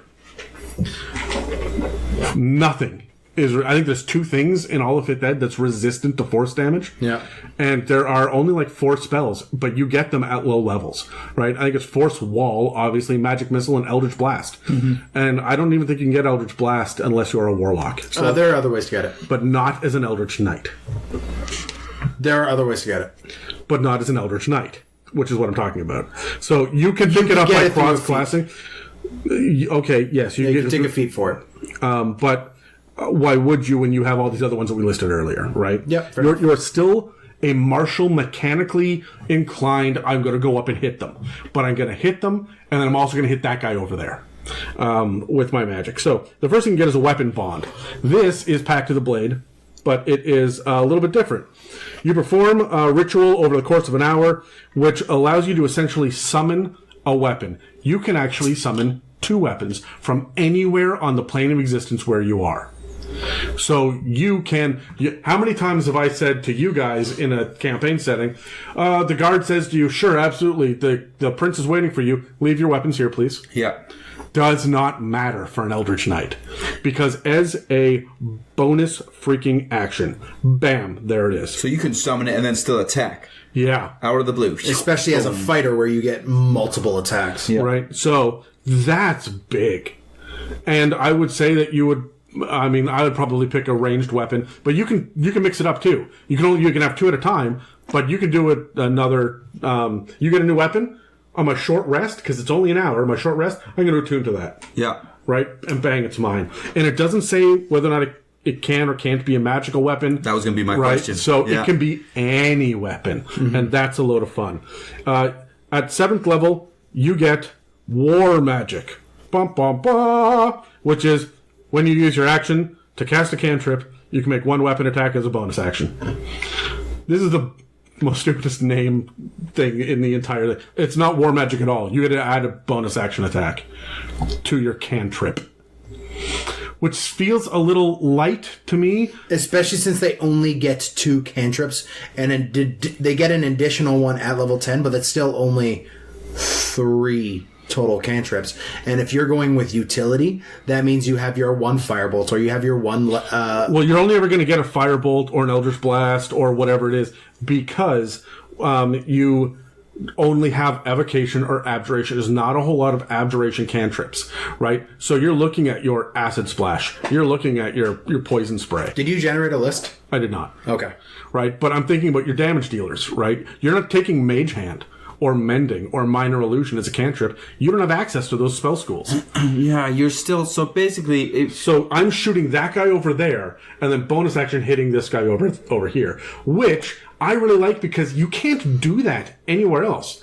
In order to get your bonus action attack, you have to make a melee attack with the melee weapon. So you can only hit the people like 5 feet around, or 10 feet, you got a whip. It means you only get 1 weapon attack, but you're sacrificing your second attack to do something else kind of fucky. Yeah. If you want, if well, you're using your purpose. action to shoot with firebolt over there. Yeah. I'm gonna hit that guy that's 120 feet away, whatever the range is. I think it's 90 feet. Because if you figured out you could take people out in 1 hit, you know, that'll work. Or even if everyone else is battling them over here and you are tying up this guy, right? You can contribute to that battle while tying up this guy over here and doing a little bit of damage, right?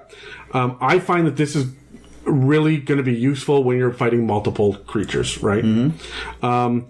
At 10th level, you get Eldritch Strike. You learn how to make your weapon strikes undercut a creature's resistance to your spells, which means that when you hit a creature with any weapon attack, not melee, any weapon attack, the creature has disadvantage on its next saving throw against your spell until the end of its next turn. So this is where I'm going to get really specific with which... Okay, we'll take Burning Hands. Pretty common, right? Yeah. So when I cast Burning Hands against you, Terry, you have to make a dex save. Yes. Okay? However, if I hit you on this round, you get disadvantage on that dex save next round. So if I know I'm going to hit you with Burning Hands, I'm going to beat the shit out of you with all of my regular many attacks now. And then I'm going to cast Burning Hands on you and light you the fuck up next round. Right. So you were thinking the Eldritch Knight is more about strategy, not as much as the Battle Master. Yeah. But I think that it gives you a lot of options with how to use spells in a way that no other class really gets to play with. Yeah. At 15th level, you get Arcane Charge, which gives you the ability to teleport up to 30 feet to an unoccupied space that you can see when you use Action Surge. You can do it before or after. So essentially that gives you movement again for your action surge. Yeah, it gives you, and teleportation movement too. Yeah. So you can It say, gives you a free Misty step whenever you use your actions. yeah, so I hit you. It's like, this is going really poorly, right? This guy's beating the shit out of me, and all my other party members are ranged or they're hiding around the corner. The cleric is healing the sorcerer who's down, and the druid is running away, right? I'm the last man standing because I got to tie this guy up and I'm the tank, but I'm getting my ass handed to me. Action Surge, hit him one more time and then get the fuck out. Yeah. And Or- then, it's an action surge, so you get to firebolt again when you're further away. Yep, or exactly as an Eldritch Knight, that you can Action Surge, teleport out, and then hit him on, and then use your movement to move even further. So this is kind of a get out of jail free card with your Action Surge. It makes your Action Surge feel more relevant, I think, which you want, but you get it at 15th level. It's high, So it's late, right? Yeah, it's late. Improved War Magic. This is the last one. Starting at 18th level, when you use your action to cast a spell, you can make one weapon attack as a bonus action. So this is above cantrip. Yeah, so this is a spell. Whereas War Magic at 7th level was when you use a cantrip. At 18th level, it's when you use a spell. So you can cast a 4th level spell and then get an attack in. So because you didn't generate a list, I just quickly looked up what the list of abjuration cantrips and evocation cantrips are. Yep. Abjuration gets Blade Ward, which gives you resistance to... A lot of people like it. I'm not wild about Blade Ward. It's only for a turn. That's why. But it's a cantrip. But it's a cantrip. You get resistance on slashing, piercing, and bludgeoning damage for a turn. Yeah, weird that they call it Blade Ward for bludgeoning damage, but whatever. Do your Yeah, thing. it's good if you're getting surrounded, I guess. Trying to get out there. The only other abjuration cantrip is resistance, which, why are you casting that as your action and then getting you near attack with the sword? Where the strength of War Magic comes in are your evocation cantrips. Why are you not casting Booming Blade or Green Flame Blade with this? Yeah. Like, those are the ones you're going to be going for Can you more quickly often. run us through? Hold on. Are these specifically from the wizard spell list? They are on the wizard spell list. Okay, so because it has to be a Has wizard to be spell. from the wizard spell Yeah. list. So, Booming Blade is when you cast this spell, as an action, it is an action to cast, you hit them with your melee weapon attack, because it's with a melee weapon you do it, and on a hit, they are sheathed in booming energy, which I love the phrasing of that. If they move, that energy explodes, causing a butt ton of damage, and dealing, which is specifically thunder damage. And I feel like you're setting a proximity mine on them. Yeah. You really are. This is how I killed the gnome with my paladin. And this is blade what I axe. was saying before, that as a fighter, it's up to you to also control their movement. That's it. They've just stood on the pressure plate of the landmine now. Which is, if you have a greatsword and you're using this with a greatsword, you hit them with 2d6 plus another d8 damage, and then when they move, they take another d8. And that's at 5th level. And then you get your attack of opportunity, right? Like, anyway, continue. Yeah. And then you get your secondary attack with your weapon where you're doing more damage, right? Exactly. I don't know why you would do this in lieu of just attacking 4 times. Maybe you just want to keep somebody still? Maybe. Yeah. If you recognize they have resistance. Green Flame Blade is the one that's or they have resistance, yeah. Green Flame Blade is you hit someone with the weapon and you do an additional fire damage, as well as additional fire damage to the things close to them. Yep. Right? And that increases as you level. Again, these are the cantrips you're going to go with as a wizard, as an Eldritch Knight with this fighter ability. There are other ones. I mean, like, there's Lightning Lure and Light and Ray of Frost and Shocking Grasp and Thunder Clap. But Shocking grasp for a fighter is not a bad one. That's Not a good. bad one. And it's because you're right up in the melee. My problem with shocking grasp is that why would you ever be that close if you're a spellcaster? But this is when you would be. Yeah, right. And you have it with shocking grasp. The rules of shocking grasp, you have advantage if that person's wearing metal on the attack, which. That's is okay. Fantastic. I like that. Look, I like the Eldritch Knight. It has its own weird flavor to it. It does some things that you just can't seem to do in other ways.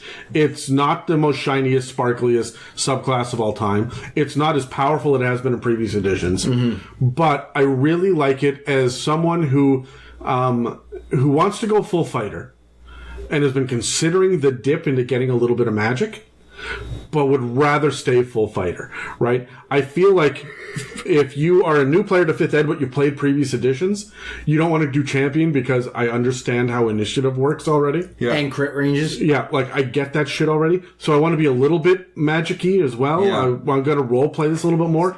This feels to me like I wish that you could get some healing stuff with this. Yeah. I really want a medic, a first aid, like, battle medic. There's some of that in Battlemaster. There is. And I wish Eldritch Knight had that. But as it stands now, I feel like this is the Black Knight on the road that can do just a little bit more. Yeah. Right? It is... Oh, yeah, I like that idea, actually. So, I don't know. I like the Eldritch Knight. I really do. I like it more than Champion, and I like it more than Battlemaster, because I don't like telling other people what to do with their turns, and that's called coaching. Dan, what subclass are you doing? Battlemaster. Oh, Da-da-da-da-da. how disappointing. I hate You disappoint me, Dan. Why? I don't know, I just... No, I really do like You've the never asked that Battlemaster. question. I really do like the Battlemaster. It is your military general type character. It is your very strategic. If you are playing a strategic type game, look at Battlemaster. It fits the flavor of that kind of campaign. I feel like they very should have called the Eldritch Knight the Battle Caster, so we could have a Battle Master and a Battle Caster. Would that... No. I'm trying to be like Battle Faster for the champion. I can't think of one. No, Battle Bastard, because he's using a Bastard Sword, which has a higher crit range. I don't know. yeah, I feel like maybe if you're not eating beef, you're a cattle faster. Continue, Dan. I hate you. I hate you so much. Anyways, so the right away off of the gate, out of the gate at level 3, you get combat superiority as a Battlemaster. These are your superiority dice. They're my superiority dice? They're whoever takes a Battlemaster, you get them. Well then. Your superiority dice you spend on maneuvers, which are listed. There's a little bit over a dozen of them that you could choose from, and they all have incredibly awesome and specific uses for them, and I'll go over them in a minute. You get 4 superiority dice right off the bat, and they're D8s. Okay? You gain another superiority die at 7th level and another one at 15th, which means at 15th level and for the rest of your fighter, you can never have more than 6 of these things. Unless you take a feat that I'll mention about later as well, and then you get 2 more, so why not? Your saving throws based on this, which is going to fit out very well because there are a lot of strength saves and constitution saves associated with your maneuvers, are 8 plus your proficiency plus strength or dex, whichever is your choice. You get to choose at the time, which of course, why would you not choose your highest one? But that's what it is. So if you're playing a dexterity-based archer fighter, you could use dexterity as your choice here. And you've got a save DC that rivals your wizard for things that also have some pretty cool battlefield control options. At 3rd level, as a additional on top of having your base superiority die, you get proficiency with one type of artisan's tools of your choice. Strange. It's very strange, but it's a student of war, so it's very Sun Tzu kind of thing where you have to master calligraphy to be a good strategic general, right? Like that's something Sun Tzu taught. I'd have done something radically different with that, and I would have been like, hey, you know what? I'm etching in things into... I want to craft my name into the blade of my sword, right? I want to... So that I can heat it up and then burn somebody with it and leave my mark. Oh, the Inglorious Bastards. But the thing is, to a Battlemaster, and it even says this, like, combat's very academic. right? It is very... there is a system and there is a process to it. There is trends that you learn and that you go with. And so they use these additional outside trainings as kind of synergy almost into their training. It's good flavor. It's very good flavor to it. But mechanically, it's an odd one. It is odd. At 7th level, you get to know your enemy, which if you spend one... Bob? Is that you, Bob? Yeah, pretty much. Well, you have to spend a full minute, so hopefully you've gotten someone's name within a minute. Yeah. But you spend a minute observing and interacting with any other creature outside of combat. You can learn certain mechanical information about them. And it's pretty much... The DM will tell you if it's equal, superior, or inferior in regard to certain characteristics. You know what I always think of? Is I think of Firefly, the episode Heart of Gold, where they're saving the whorehouse, right? But he goes, the guy that's going to, like, attack all of the, like, innocent hookers, which are, like, the victims in this. Yeah. And the captain, Malcolm Reynolds, goes in to this, like, party to shake the guy's hand and get a measure of the man. That's what this feels like to me, right? Where you go and you know that you're going to fight this. You're going to go fight Strahd. Yeah. He's invited you to dinner, so you're going to sit there and you're going to look him up and down and really get an idea of who this guy is. I love this ability. And you basically get to know, in comparison to you, where their strength is, their dexterity, their constitution, their score, not the modifier, but you can figure it out from there. Their AC... You figure out if their standard AC is going to be higher, lower, or equal to yours. And this is going to help determine whether or not the cleric is casting Bane or Bless, right? Yeah. Based on this information. So, their current their current hit points, where they're sitting at in their hit point pool. I would like to say current. That is not max HP. Yeah, exactly. Their total class levels, if any. This is their character level. It's not telling you which classes, it's just telling you what level they are. And it's not even telling you specifically, it's just telling you, oh, they're higher level than you. So, class levels. So, a monster doesn't have class levels, this won't work on. Exactly. Do you get their challenge rating? Challenge rating or no? No, I wouldn't give him a challenge rating. I wouldn't give him a challenge rating. Hold on. So, that brings up, what about a doppelganger? Or a changeling? You're spending a minute doing it and there's no save. I think a doppelganger or a changeling would be able to fight through this. Would be able to obfuscate this, for sure. So you think that they're posing as a champion warrior of some sort, right, in the noble courts. So they're going to show that they've got 12 levels in fighter. No, I would say this could be a way that you would see through one of them. Because you're looking at them going... You should be able to sit in that armor better. Yeah, although that's the idea of like boxing experts can watch 5 seconds of somebody boxing on Instagram and go, that guy has no idea what he's talking about. Has no idea what he's doing. Yeah. And furthermore, you get to figure out the last little bit, their fighter class levels. So specifically, how many fighter class levels they have more or less than you. This is over and above just normal character level. Right? So you get to figure out just how proficient in straight up toe-to-toe combat somebody is. Now, if they're a barbarian, you're going to be able to figure that out pretty quick. Are they wearing a shirt or not? But if someone's sitting in front of you and they're wearing armor that isn't adorned in holy symbols, you could be fairly certain they're a fighter. You're looking at this to figure out where they're at. Right? At 10th level, your superiority dice go from a D8 to a D10. At 18th level, they turn into D12s. Ooh. Right? At 15th level, which I should mention, you get your superiority dice back on a short or long rest. So these things are going to come up fairly often. It's a fairly easily renewable resource for you. You get to bother the rest of the party repeatedly. Yeah. At 15th level, you get Relentless, which is whenever you roll initiative and have no remaining superiority dice, you get a superiority dice. Sure. Right? So when you're starting combat, you always get at least one. Now we're going to come into the bread and butter of what a battle master can do, and these are your actual maneuvers. All right, so there's like 400 of these. And I'm just going to really briefly go through them. Okay. Do you want specific details of exactly what they are? How the mechanics work? It's in the PHP. It's in the PHP. So look it up. It's on page 74. You get your Commander's Strike, that is the top one. You forego one of your attacks to let your party member attack. Is that one of your attacks or your attack action? It is one of your attacks. So when you have like attack 3, you can give up 1. Yeah. But the thing is, you forego one of your attacks and use your bonus action to tell them to go. Right? And then your party member can then use their reaction to attack.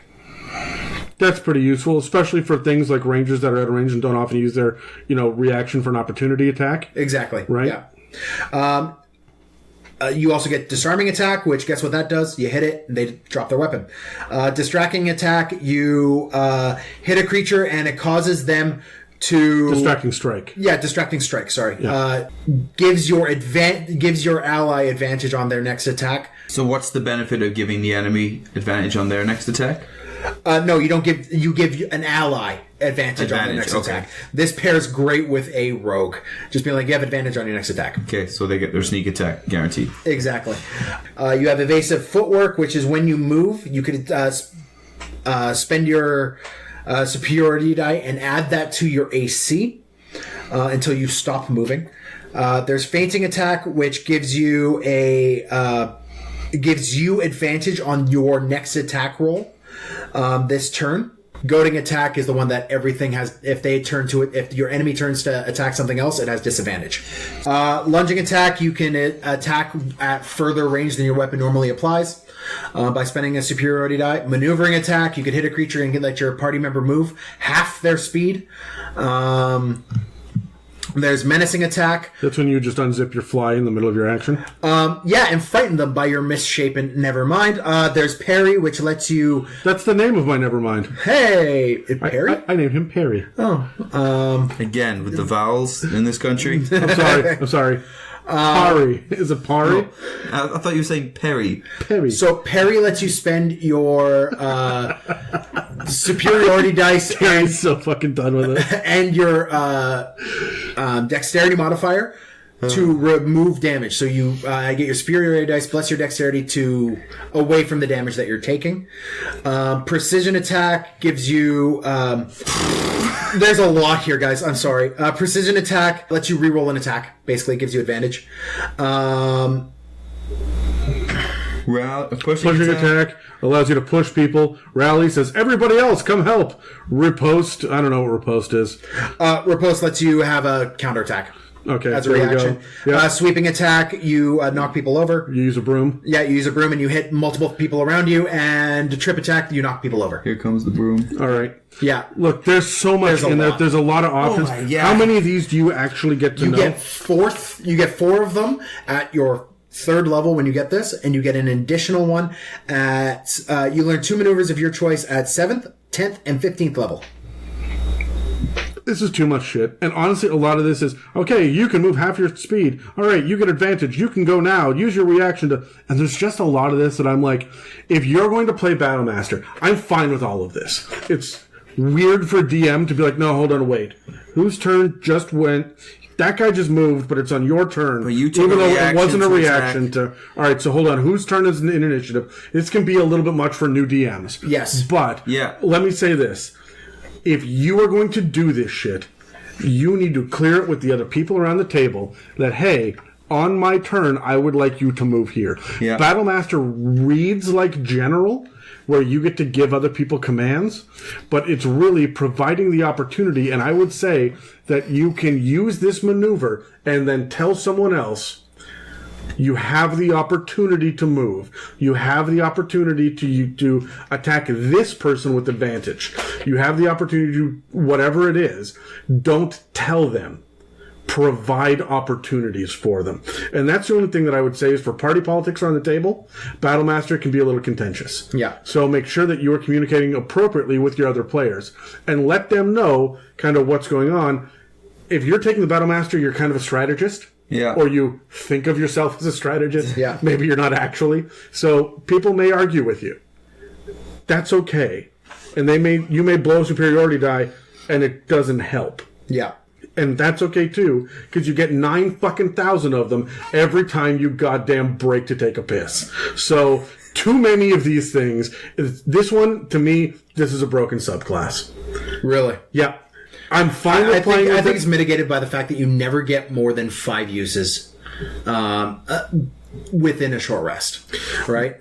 That doesn't feel mitigated to me because people are taking a short rest every 20 fucking seconds. You can apply these to every attack. You're a fighter. You can blow through all of your dice in 1 round. Right. And I understand that. It still feels like too much to me. Honestly, there are some, the Arcane Trickster or the Hexblade. These are superpowered. I feel like every class has 1 or 2. The Cleric's got like 7 that are just superpowered subclasses compared to others. The Eldritch Knight is the bastard child of the fighter, and we're not talking about that. Or sorry, the Purple Dragon Knight. Yeah. Right, is the bastard child. This one's a piece of shit class, and there are a few piece of shit classes. This is not one. It's overpowered, and if you see someone come to the table playing a Battle Master, as a DM, you know what? They're level 5, but I can throw a CR7 at them. It'll be okay. Yeah. Right? I feel like this pulls the gloves off a little bit. It's like when you have 3 clerics in the party. Shit, fuck yeah, man. We're going to play. You guys are tier 2, but we're, speaking from experience, that's not the case. Like, I've played a high-level Battle Master. No, you haven't. You played a level 11 Battle Master with a whole bunch of Warlock and Rogue in it. Well, it's still high enough level to be able to get a taste of it in a party that had, a cleric, a war cleric specifically in it. And I was still eating shit all the time. That's right? because the war cleric didn't like you, wouldn't heal you. That's like well, no. In my defense, you were often outside of my range to heal you. Look. I hear what you're saying, and I don't think it's broken. Is what I'm trying to say. Like, is it powerful? Incredibly. It is. It's not broken. It is an A tier subclass, and one of, if not the best fighter subclasses, in my opinion. Yep. And therefore, if someone is coming to the table with this and they've got some experience and they know how to run synergy with other people, and this is going to be a tactical or a strategy-based game, then I can pull the gloves off. Right? Here we go. We're going to do this bare knuckle. This is going to hurt. Here I come. Yeah. You're thinking of yourself as a strategist. You're going to need to use some strategy. And know what? If you are, and this comes back to the feat that I wanted to bring up, which is Martial Adept, which is the Battle Master Light. It is a feat that pretty much anybody could take. You learn 2 maneuvers from that list we just listed out. They have the same DCs. They're based off your strength and dexterity. And then you get 1 superiority dice that recharges on a short rest of a D6. So you get 2 abilities, but 1 use.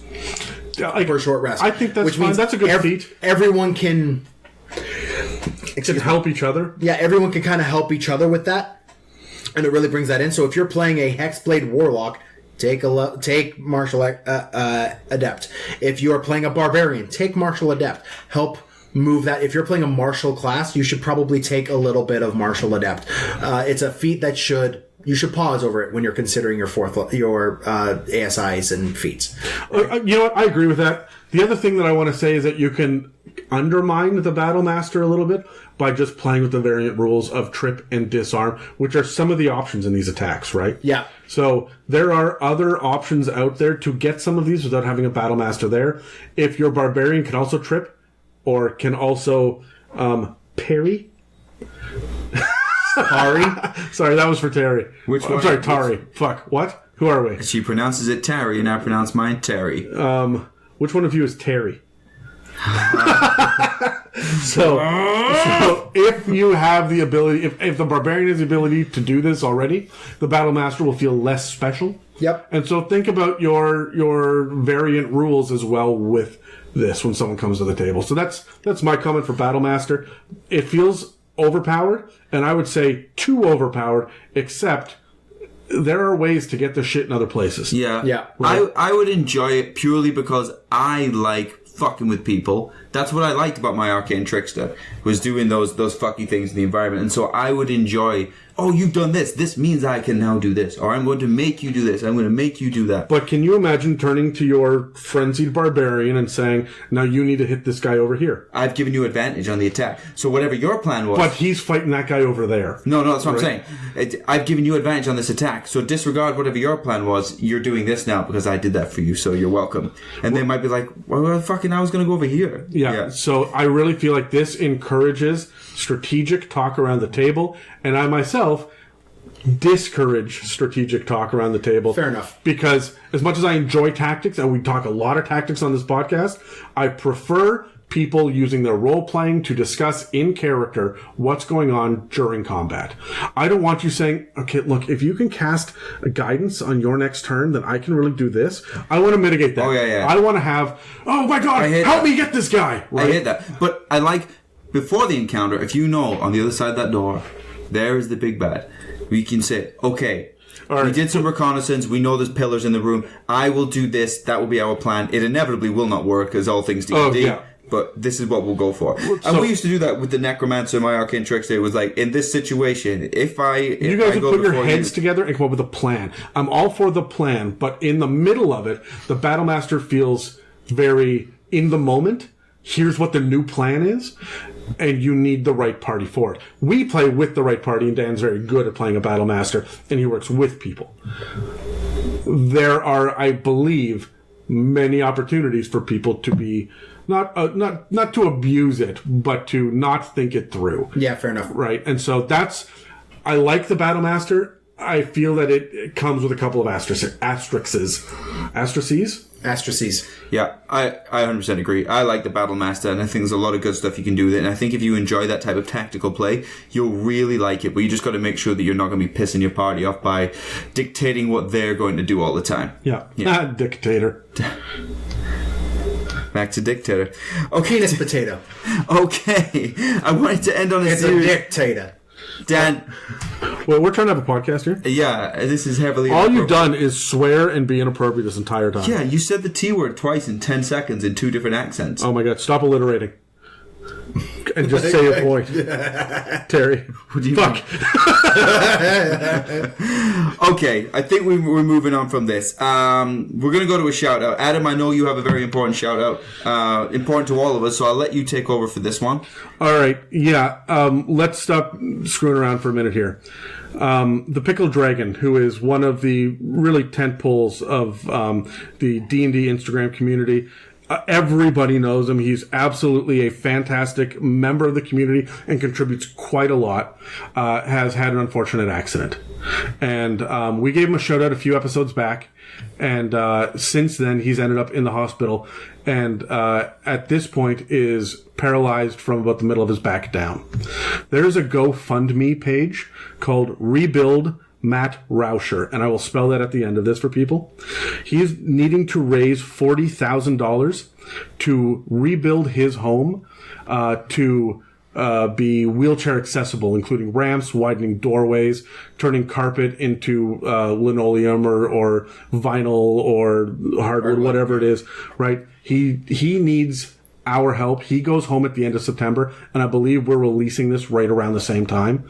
And as it stands now, he has less than 20% of his GoFundMe. This is a crime, in my opinion. This is one of the nicest guys out there, and D&D is such a solid community, and we need to band together to help him. You can see a lot of these details on his Instagram page, at The Pickled Dragon. Yeah. But please, I'm asking you, the listener, to find some empathy in your heart to help this person who is in need, who is trying to rebuild his life, who has given all of us so much and is asking for such a little small amount in return to be able to put himself back together. Now, the GoFundMe page itself is has a little bit of a smile and a wink to it. It's "We can rebuild him," right? It's got a little bit of the $1 million man to it. But honestly, the guy's going to need to look. My dad only has one leg, and that happened the last couple of years. And we know how much of an issue it is to do something as simple as take a shower, especially when all the showers are located upstairs in your home. Mm-hmm. Having these benefits and these boons, being able to install these bars in the bathroom to help you get from a wheelchair to a toilet or whatnot. This is stuff that we don't think about. We think, oh God, the guy can't walk. That's terrible. Right? Oh, he can't drive. He'll never go for a run. But it's difficult to just exist and live. And so it's personal for me because I've seen a similar thing. I can't imagine what this man is going through, and I only want the best for him. So please, check out his GoFundMe. It is Rebuild Matt, that's with 2 T's, M-A-T-T, Rauscher, R-A-U-S-C-H-E-R. Visit him at The Pickled Dragon on Instagram, and reach out. Let him know at the very least that we're thinking of him. And not just we, it's a mimic. We as a community. Yeah, this is coming not necessarily from it's a mimic standpoint. This is coming from us as people in this community who love Matt and everything he does in this community. So, yeah. So please, take the moment, take the $20 bill in your pocket, whatever it is that you can contribute. Let's help this guy make his life a little bit easier, because we've been following him since August 9th when the accident happened, and he's maintained his sense of humor. He's maintained his positivity throughout this, and I know it's got to be hard. And the man is a hero for being able to put up with this. Mm-hmm. So, and being able to weather it to the degree that he's doing it. And so please, everybody reach out and either contact him and give some support. I know a lot of people are mailing him D&D stuff. I've seen people have mailed him like pillows and minis and all sorts of stuff. But what they need right now is our financial support. And so I myself am going to be pitching into this. And I encourage everyone else to do what they can when they can. And hopefully we can get all the way up to $40,000, because fuck, he deserves it. Yeah. He really does. So it's a horrible thing to happen to anyone, but this is somebody that it's personal now, right? Yeah. Let's band together and let's do what we can. Absolutely. We're so fortunate in the D&D community now that we have the internet where we can be pulled together by these people, such as Matt the Pickle Dragon, where they can reach so many people and influence them. And he really has done so much for the community. And it's easy for us to sit here and we know we joke, we make our dick jokes every week, and we try and make people laugh. But there's time to be serious, and this really is that time. So we know we'll be getting on top of this, and we definitely strongly encourage everybody else to help as well. Okay. So thanks very much for those of you that have done this. Thanks for everyone that reaches out to him. And if you haven't, you're a terrible person. And I hate you. Is that enough? Can I bully people into this? If you haven't, if you still somehow forget the GoFundMe, you can find the information for it on his Instagram page, which is he's got a link in the _pickled_dragon. Thanks. Yeah. Make sure you go there if you want to learn any other information about what's going on. I believe he's got a link to his GoFundMe right in the details of the page as well, and you can look back through the recent posts and see the journey he's been on, as well as check out his story as well. So yeah, we'll throw a post up as well. This might get me in trouble, this statement, but I'm just going to say it. Okay. If you guys as a community could raise $11 million so that Critical Role can throw a TV show on, you could help this guy get $40,000. Come on. Get to it. Absolutely. Right? Yeah. Like, biggest Kickstarter in history. This guy deserves that money just as much as Critical Role, if not more, in my opinion. So let's all look from that Matt and look to this Matt. Exactly. And let's make a fucking difference. Okay. So let's take a deep breath. Everybody shake that off. We're going to give everyone the opportunity to go on to their, I don't know, Chrome or their Safari or whatever it is that they're doing. And I like a good Microsoft Edge personally, Adam. Fuck you, Terry. What? And you search with Bing, don't you? Well, that's only because it's automatically where my page goes. Microsoft Edge. My browser goes there, and I don't. Is Bing bad? I thought that's what we did. We Bing it. No one says we Bing it. From now on, every time you say stand and bang, I want you to say stand and bing. Stand and bing.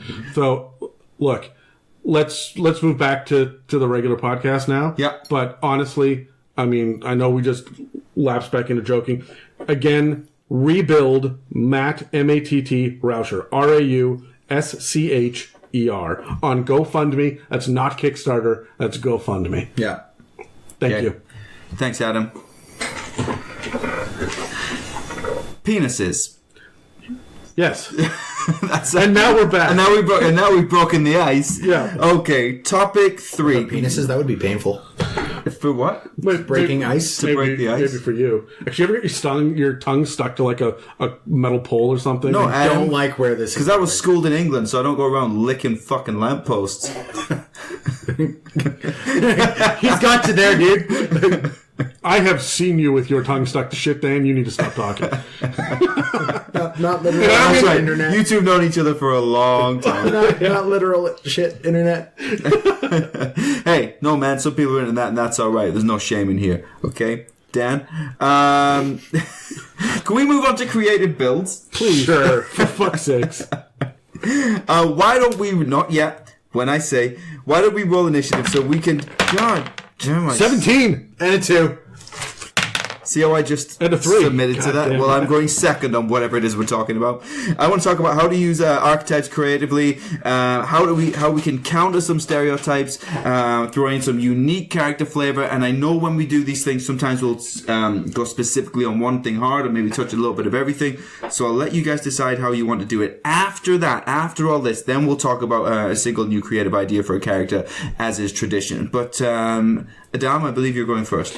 All right, I've focused a lot on the Eldritch Knight on this. And the big thing that I want to say for how to use the archetype creatively here is to look at where your fighter is coming from. And a lot of people, it is the most martial of the martial classes. Barbarians are out in the wilderness and rangers are hunters, right? And they've all got these archetypes. The archetype for fighter is you are a soldier. Yep.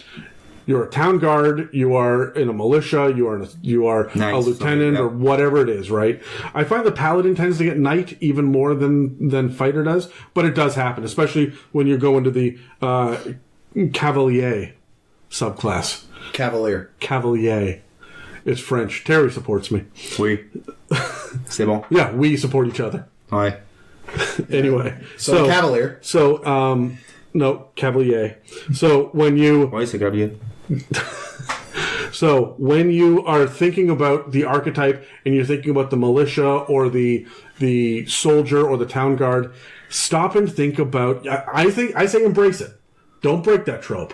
But why do you no longer serve? Right. What happened? Because one of my favorite things is to give the DM a nemesis. Having the corrupt captain that forced you to do something that you regret and you've left. And you've given up on the militant way of doing things, and now you're looking into maybe dabbling with magic a little bit, right? So now you're into the Eldritch Knight, or you've decided that you're never going to let this happen again, so you're going to try to control other people in battle and be the battle master. Or you're going to be the champion that I have my will and my willpower, and I'm going to impose it. I'm going to be the best fighter I can so people can't challenge me. I don't know what that was. Was that beer in the fridge? I think it might have been in the fridge. Either that or there's a ghost. Oh, it's Daffod under the table. He's drunk. Again on his Cronenberg. Anyway, so my big suggestion is to look into not who you were. One of the greatest things that that I've read recently is that a soldier does not define who you are. When you see the soldier archetype, a lot of people, like the background, specifically in D&D, a lot of people tend to focus on it. We should not focus on that being the defining aspect of who a human being is. So find out why they were this thing in their past and why they are now something different. Whether it's champion and they become a gladiator, or they've gone battle master and they're trying to right the wrongs and lead others and be their own leader, or they're an Eldritch Knight and they've gone to the arcane spells and whatnot in order to learn something new about the world or give them an edge that they didn't have back then. Whatever it is, think about this. Think about where you came from. You are not your job. That's my answer here. Cool. Yeah. There's an interesting, what I would consider an Eldritch Knight character in the second Dungeons and Dragons movie. That was wait. There's a second Dungeons and Dragons. There are 3 of them actually. Is there really? Yeah, and they are a series. Like the second movie is a sequel to the first one. Talking about the really bad one that came out like 2019. Oh yes, yeah, way back in the day. But there's been 2 more since. There's been 2 more since then. One of them was released, but it was straight to DVD, but available in the US. The other, which is a third one, which is straight to DVD, not available in the US. They won't release it overseas. It's just over in Europe. Really? Yeah. But Good. anyways, Keep it, you bastards. the second Dungeons and Dragons movie wasn't as bad as the first. To be completely honest, it wasn't. It was still terrible. The acting was bad and the budget was low. But it wasn't terrible. And the main character in that is this former captain of the Queen's Guard, who is now the head tax collector. not even tax collector, just the head tax man. So he sits there while a nobleman is just rattling off numbers to him, looking out into a training field, just longingly wanting to go back to those days. As a character concept, I love that, where you are, you have these.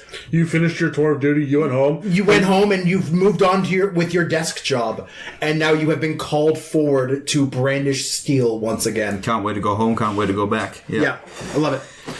Oh man, I like that. Well, I believe I was actually going second, Dan, but thank you very much for. No. I was just adding on to Adam's. That was not mine. Oh, that sounded like you would give. Okay, I love what you said there, Adam, about the man behind the mask, behind the helmet. Essentially, you're more than your job. Who are you inside? And that's really kind of what I want to touch on as far as how to break archetypes. Is to not just be the soldier, the knight that wants to go into battle, but maybe somebody who has to.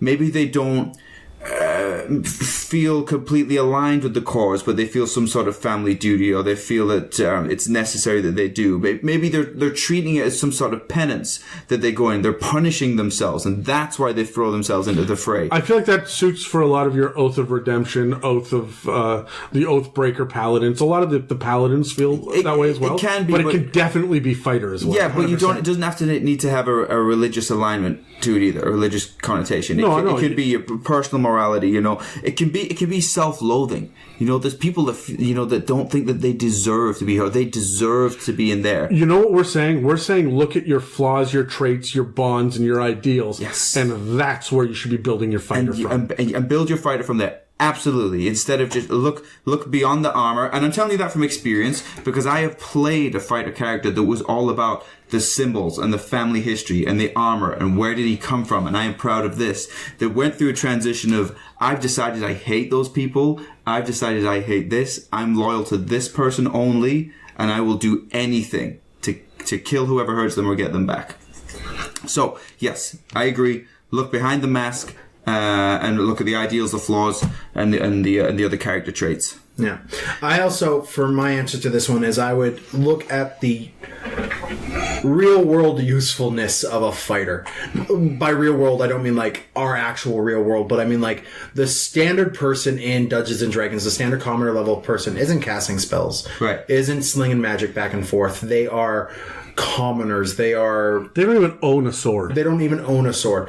The fighter class is it is the first step of entrance in all of the classes. All the other classes require a lot of additional special training and stuff like that, and there's a little bit of that inside the fighter as well, but it is kind of that entry door class. So it's got a lot of real world, like street level practicality to it. I find that the rogue would have that as well. The rogue has that a little bit as well, yeah. And so I look at the fighter as people are either dipping into fighter or are going into fighter because they're street thugs or they're something along those lines, right? Or like they're bruisers, they're brawlers, and like your brawlers aren't monks, they're getting drunk, they're fighters if they're anything, right? So I would go in that path where there's a very real practical nature to it. So in terms of population within the world, I find fighters are going to be at the top. The population is going to be mostly fighters or fighter types, right?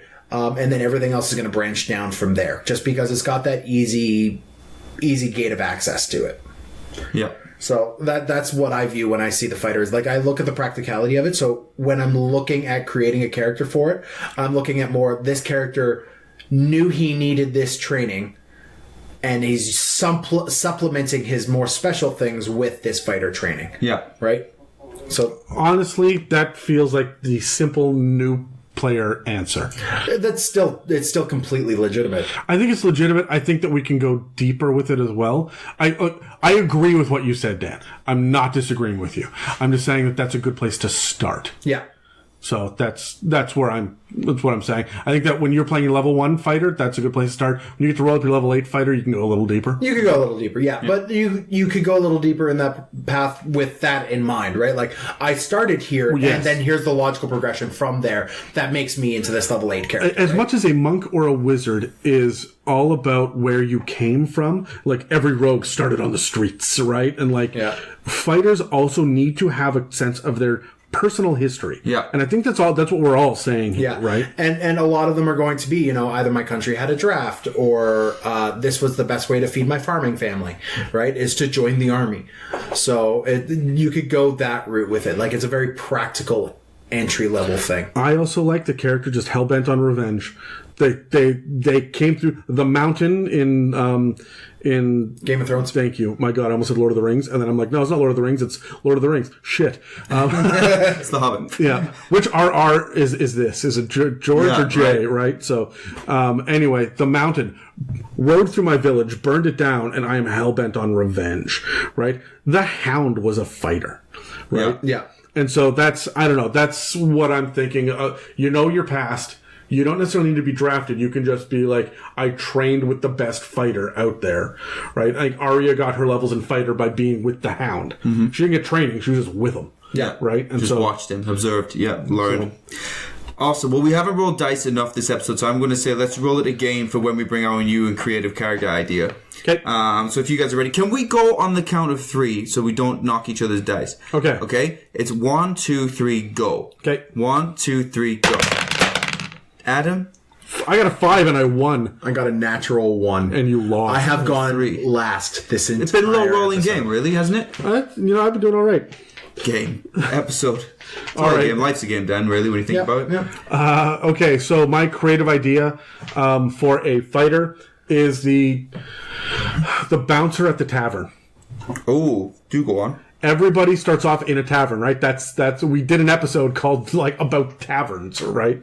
This is, or we didn't. It was in the beginning, right? Yeah. But this is the stereotype. Why did everybody come together?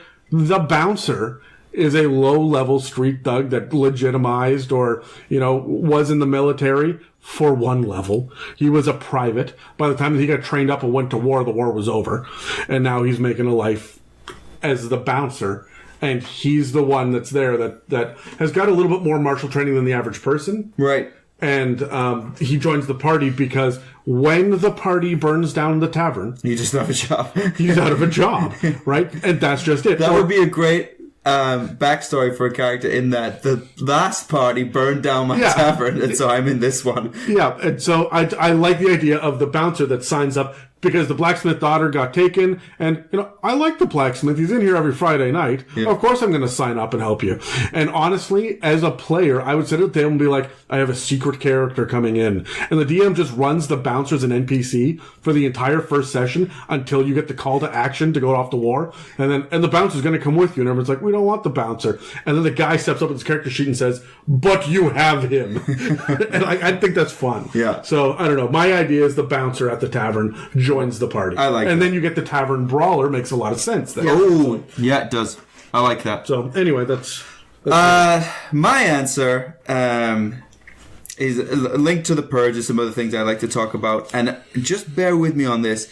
I like the idea of someone very sadistic, even a serial killer type. You? Me? No. Yeah. Terry? Oh, I do. My goodness. Why? Yeah.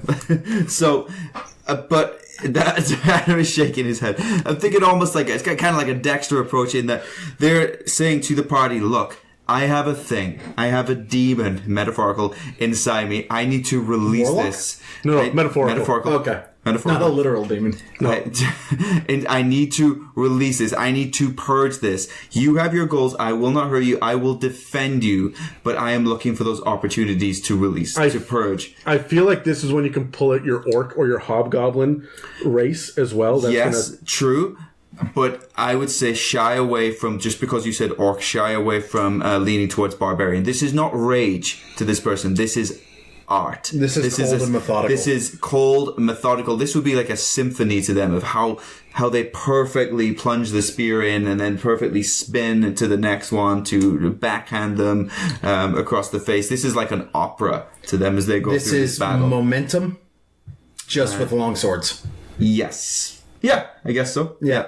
Absolutely. So I feel like he's a chronic masturbator as well. well, that would not show self-control. No, that's your pyromancer evocationist wizard. Yes, right. Because that would not show self-control, right? Okay, right. So, but for them, they are perfectly, they're almost like that Hannibal type character where they're very much put together, you know, not that one. But yes, I see what you're saying, but not the Anthony Hopkins one. Where they're very much put together, they're just completely truthful. I need to do this, I need to purge this. It will not be you. So long as you can provide me with these opportunities, and I will protect you to the best of my ability. But I take genuine enjoyment from this. I think that you're going to try to find a way to get medicine as a proficiency just so you can dismember the bodies afterwards. Oh, yeah, because, well, that's the whole thing. I mean, Take sage background with this guy. some people out there, Dan, like the idea of drowning someone, then reviving them just so you can drown them again. Some people out there need to go see serious professional help and lay down on the couch and talk to somebody, and maybe should talk to their friends and cry into a shoulder. By the way, what Terry just said, the drown and then revive and drowning, happened in our campaign. That happened in Curse of Strahd. Remember there was the guy that was on the boat, and we murdered him, and he fell off the boat, and then he climbed back up, and we murdered him again? Yeah, Yeah. I do. Yeah. That was it. That's what we did. That was Who good would have times. thought that a D&D campaign would have got so sexy? Just because we... Weird. just because I'm thinking about it, the skills that a fighter does get, acrobatics, animal handling, I guess is for your mount, for the cavalier. Yeah. You get athletics, Cavalier. history, which I guess is good for your nobility, your knights and whatnot. Yeah. Insight, intimidation, perception, and survival. That makes all of Seems that to make sense. All For those make this sense, soldier type, yeah. Brilliant. Well, Dan, finishing up on you. I kind of phoned it in with this answer, to be honest, because it's something I'm very familiar with. It is playing the Battlemaster fighter that is a master strategist. He is a behind-the-scenes guy as a ranged character. It is my character, Lockie. We've talked about him a bunch of times, but he is primarily a Battlemaster fighter. He's a really good character, though. Yeah. My character did shit on him a lot, but I thought the character was good. No, thank you. So Lockie, and this is one of the things that I would pair, and there's a couple of mechanics I'm going to bring in here that put these together. There is the level 7 ability of a Battlemaster to sit down and talk and determine the weaknesses of something. Pair that with your Inquisitive Rogue from Xanathar's.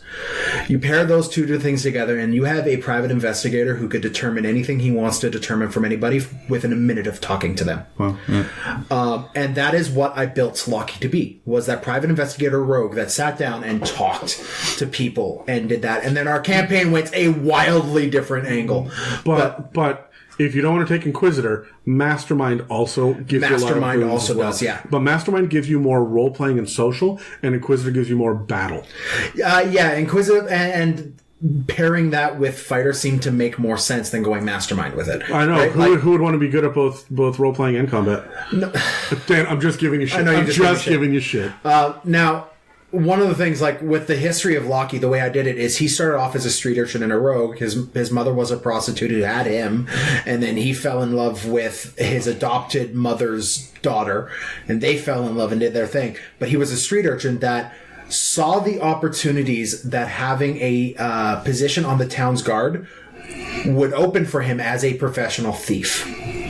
So he would go in and he would, as a town's guardman, I will guard your house. And then he would just be the guy that broke in. So he played a corrupt town guard for years before his wife was like, no, you could be a good person. So he started trying to figure out how to be a good person, all that. And then they had a daughter and things went... Yeah, things spiraled from there. But it started off from that. But it started off as I was a rogue who then went into fighter and learnt how to tactically avoid and distract things with his Battlemaster abilities to open up availabilities for him to steal things. Yeah. And break into things and control everything around him. Right? And that's why he did it, because his life was shit otherwise. So he's very control oriented. I just love the character. Yeah. Adam and I were sitting down and talking, and like, this is one of the longest I've sat and played a character in a very long time. And in recent memory, he's up in the top 3 of my favorite characters I've ever he's made. great. He's an interesting character as well. Yeah. Yeah. Love him. Okay, team. Well, Him and his 15 accents. it wasn't that bad, man. It was all right. Did you hear me try to do a French accent for all that time? Oh my god! Actually, not bad in a French accent. No, I think it changes from various French-speaking parts of the world, but whatever. it's weird when you go down to Haiti. Slipped into German a couple of times. Yeah. I couldn't even begin to impersonate that accent, to be honest with you.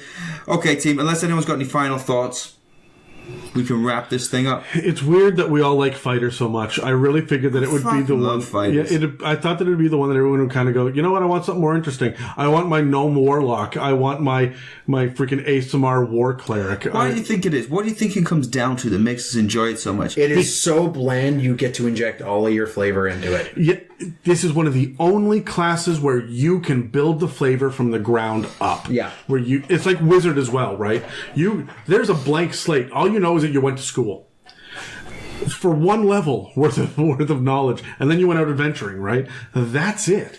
So you can do whatever the fuck you want with that background. It's not built in with I'm an outlander or a hermit because I'm a ranger or barbarian. Yeah, I'm an urchin because I'm a... So you feel like you have to go down a certain direction. Yeah. Well, and the thing is, like, you play warlocks, you play those other classes, and rangers, and a lot of people do I was born under a sign, or I'm the secret king, or something like that.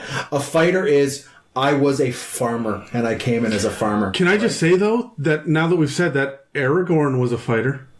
Mm-hmm. What? He was a ranger. They call him a ranger, but he was a fighter. He was a ranger. What? Action surge. Boromir was a fighter. Aragorn is a ranger. He tracks. Aragorn was a battle master. Boromir was a champion. Boromir was a barbarian. No. He was not taking half damage when he was taking those arrows. He took all of that shaft. It was tactics and battle proficiency that he was using. He was combat. He wasn't... I don't know. Boromir had some anger issues. But Aragorn is 100% a ranger. I disagree with you. And not just because I tend to. It's not like I know it's my default setting, but I disagree. Aragorn was the battle master. Aragorn was he led people into battle. You're talking about Strider. I'm talking about the Return of the King. You're talking about it. Okay, they're two completely fucking different characters. Right. This is why I said Aragorn. Yeah. Right. Yeah. Like that. Okay. So just for clarity's sake, later Aragorn, after he dies, when he has a moment, when he throws on the plate armor, yes. Yes. But until he throws on the plate armor, he's a ranger. But he was the secret king. Is my point. Yeah. Like he's another one that very much. I guess. Yeah. You would make a ranger fighter hybrid to be Aragorn. That tracks. Yeah. Why not? Clever. See what you did there. Oh, man. I've never read the Dark Tower book, so I have no idea. But if you guys are ready to wrap this thing up, we can give Uncle... Adam is about to murder you. You do not bring up the Dark Tower around Adam in any way other than high praise. Look. When the Dark Tower movie came out, it derailed a D&D session so badly that Terry raged so hard that we decided to kick a player out. I'm not even joking. That legitimately happened. It was a quiet at-home rage to myself, but... Well, you're British. Your rage is more underneath the... And I think that's why that's when he puts down the teacup loudly. Yeah, that's when it's not a... That's where I apologize, and I just go, somebody else is annoying me, but I go, and I'm sorry, but that simply will not do. Now you've gone to, and I'm sorry, but you are being very rude. Or it's the prolonged clearing of the throat. We just clink out cutlery awkwardly. Yeah, anyway. Okay, team. That's it. I'm invading India again. We are good at that. Yeah.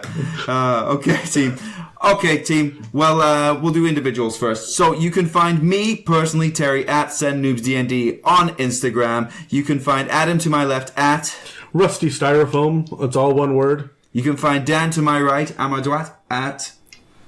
Pardon? Did you just call yourself... Never mind. I heard three times, my God. I'm not saying it 3 times. Beetlejuice. Yeah. On my Bang, right. one appears like that. Look at my fine hat. At Oscar_the_orc, all with K's. Dan, let's get it out. Okay, how old's he? Okay. And you can find all of us at It's a Mimic. Why are you doing that? You missed that. Boom, it's on your head. What did you do? No, do your thing, Gary. Come on. Okay. You can find us at It's a Mimic on Instagram or... It's a Mimic D&D on Twitter. Info at itsamimic.com or www.itsamimic.com. And good night. Thank you for listening to It's a Mimic. Check us out online at itsamimic.com or on Facebook, Instagram, and Twitter. Have questions you would like answered by the guys on the show? Send them an email to itsamimic@gmail.com. Tune in every Tuesday for more.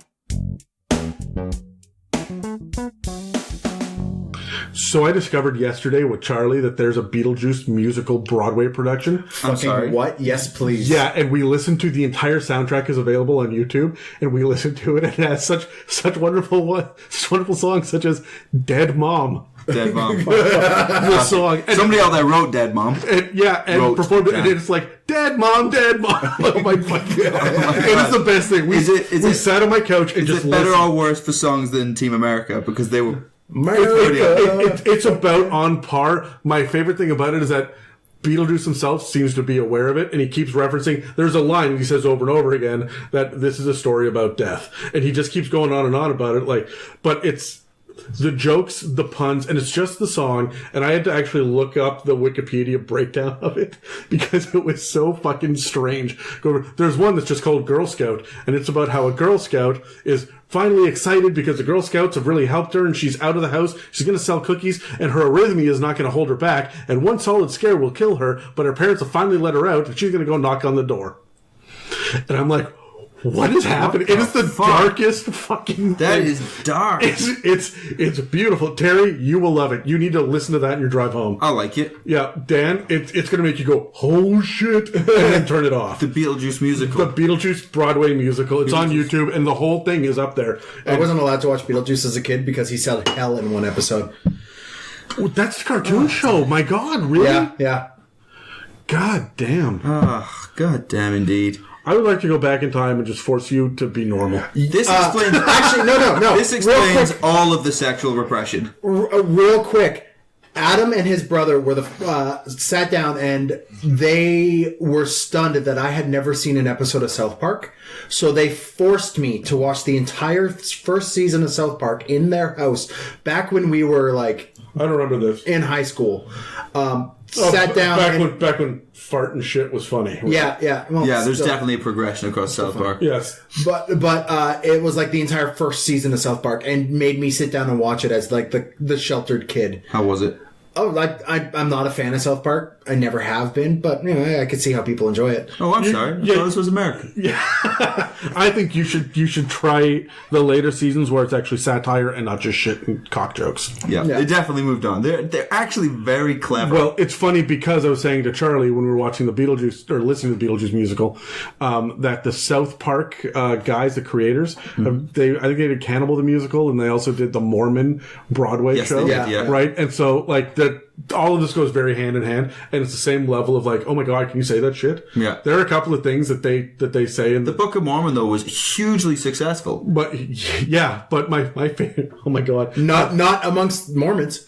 that's Broadway. That's a small percentage of people that you know. That- They weren't that's like- going anyway. That's like ripping on the Amish on a podcast. Like, well, they're never going to find They're not going. The Mormons were never going. Okay. I feel completely comfortable ripping on the Aztecs, right? Like, who gives a fuck? But no, I think that that I would absolutely love to see the Broadway musical. One of their songs is called "Creepy Old Guy," and God. it is. You need to experience it. I'm not even going to say anything. You just need to experience I feel personally Fuck. attacked because I'm worried that's going to be me one day. it. Yes, one day, Terry. Yeah, one day soon. But I'm not old. I'm young. Yeah, but you're rocking the facial hair already for one. Thanks, man. If you were to shave the beard and just have the stash, that would be creepy Van Stock. I heard that it's getting through quite thick now, to be honest with you. I'm getting more attention since I had this beard. Okay. Good night, everyone.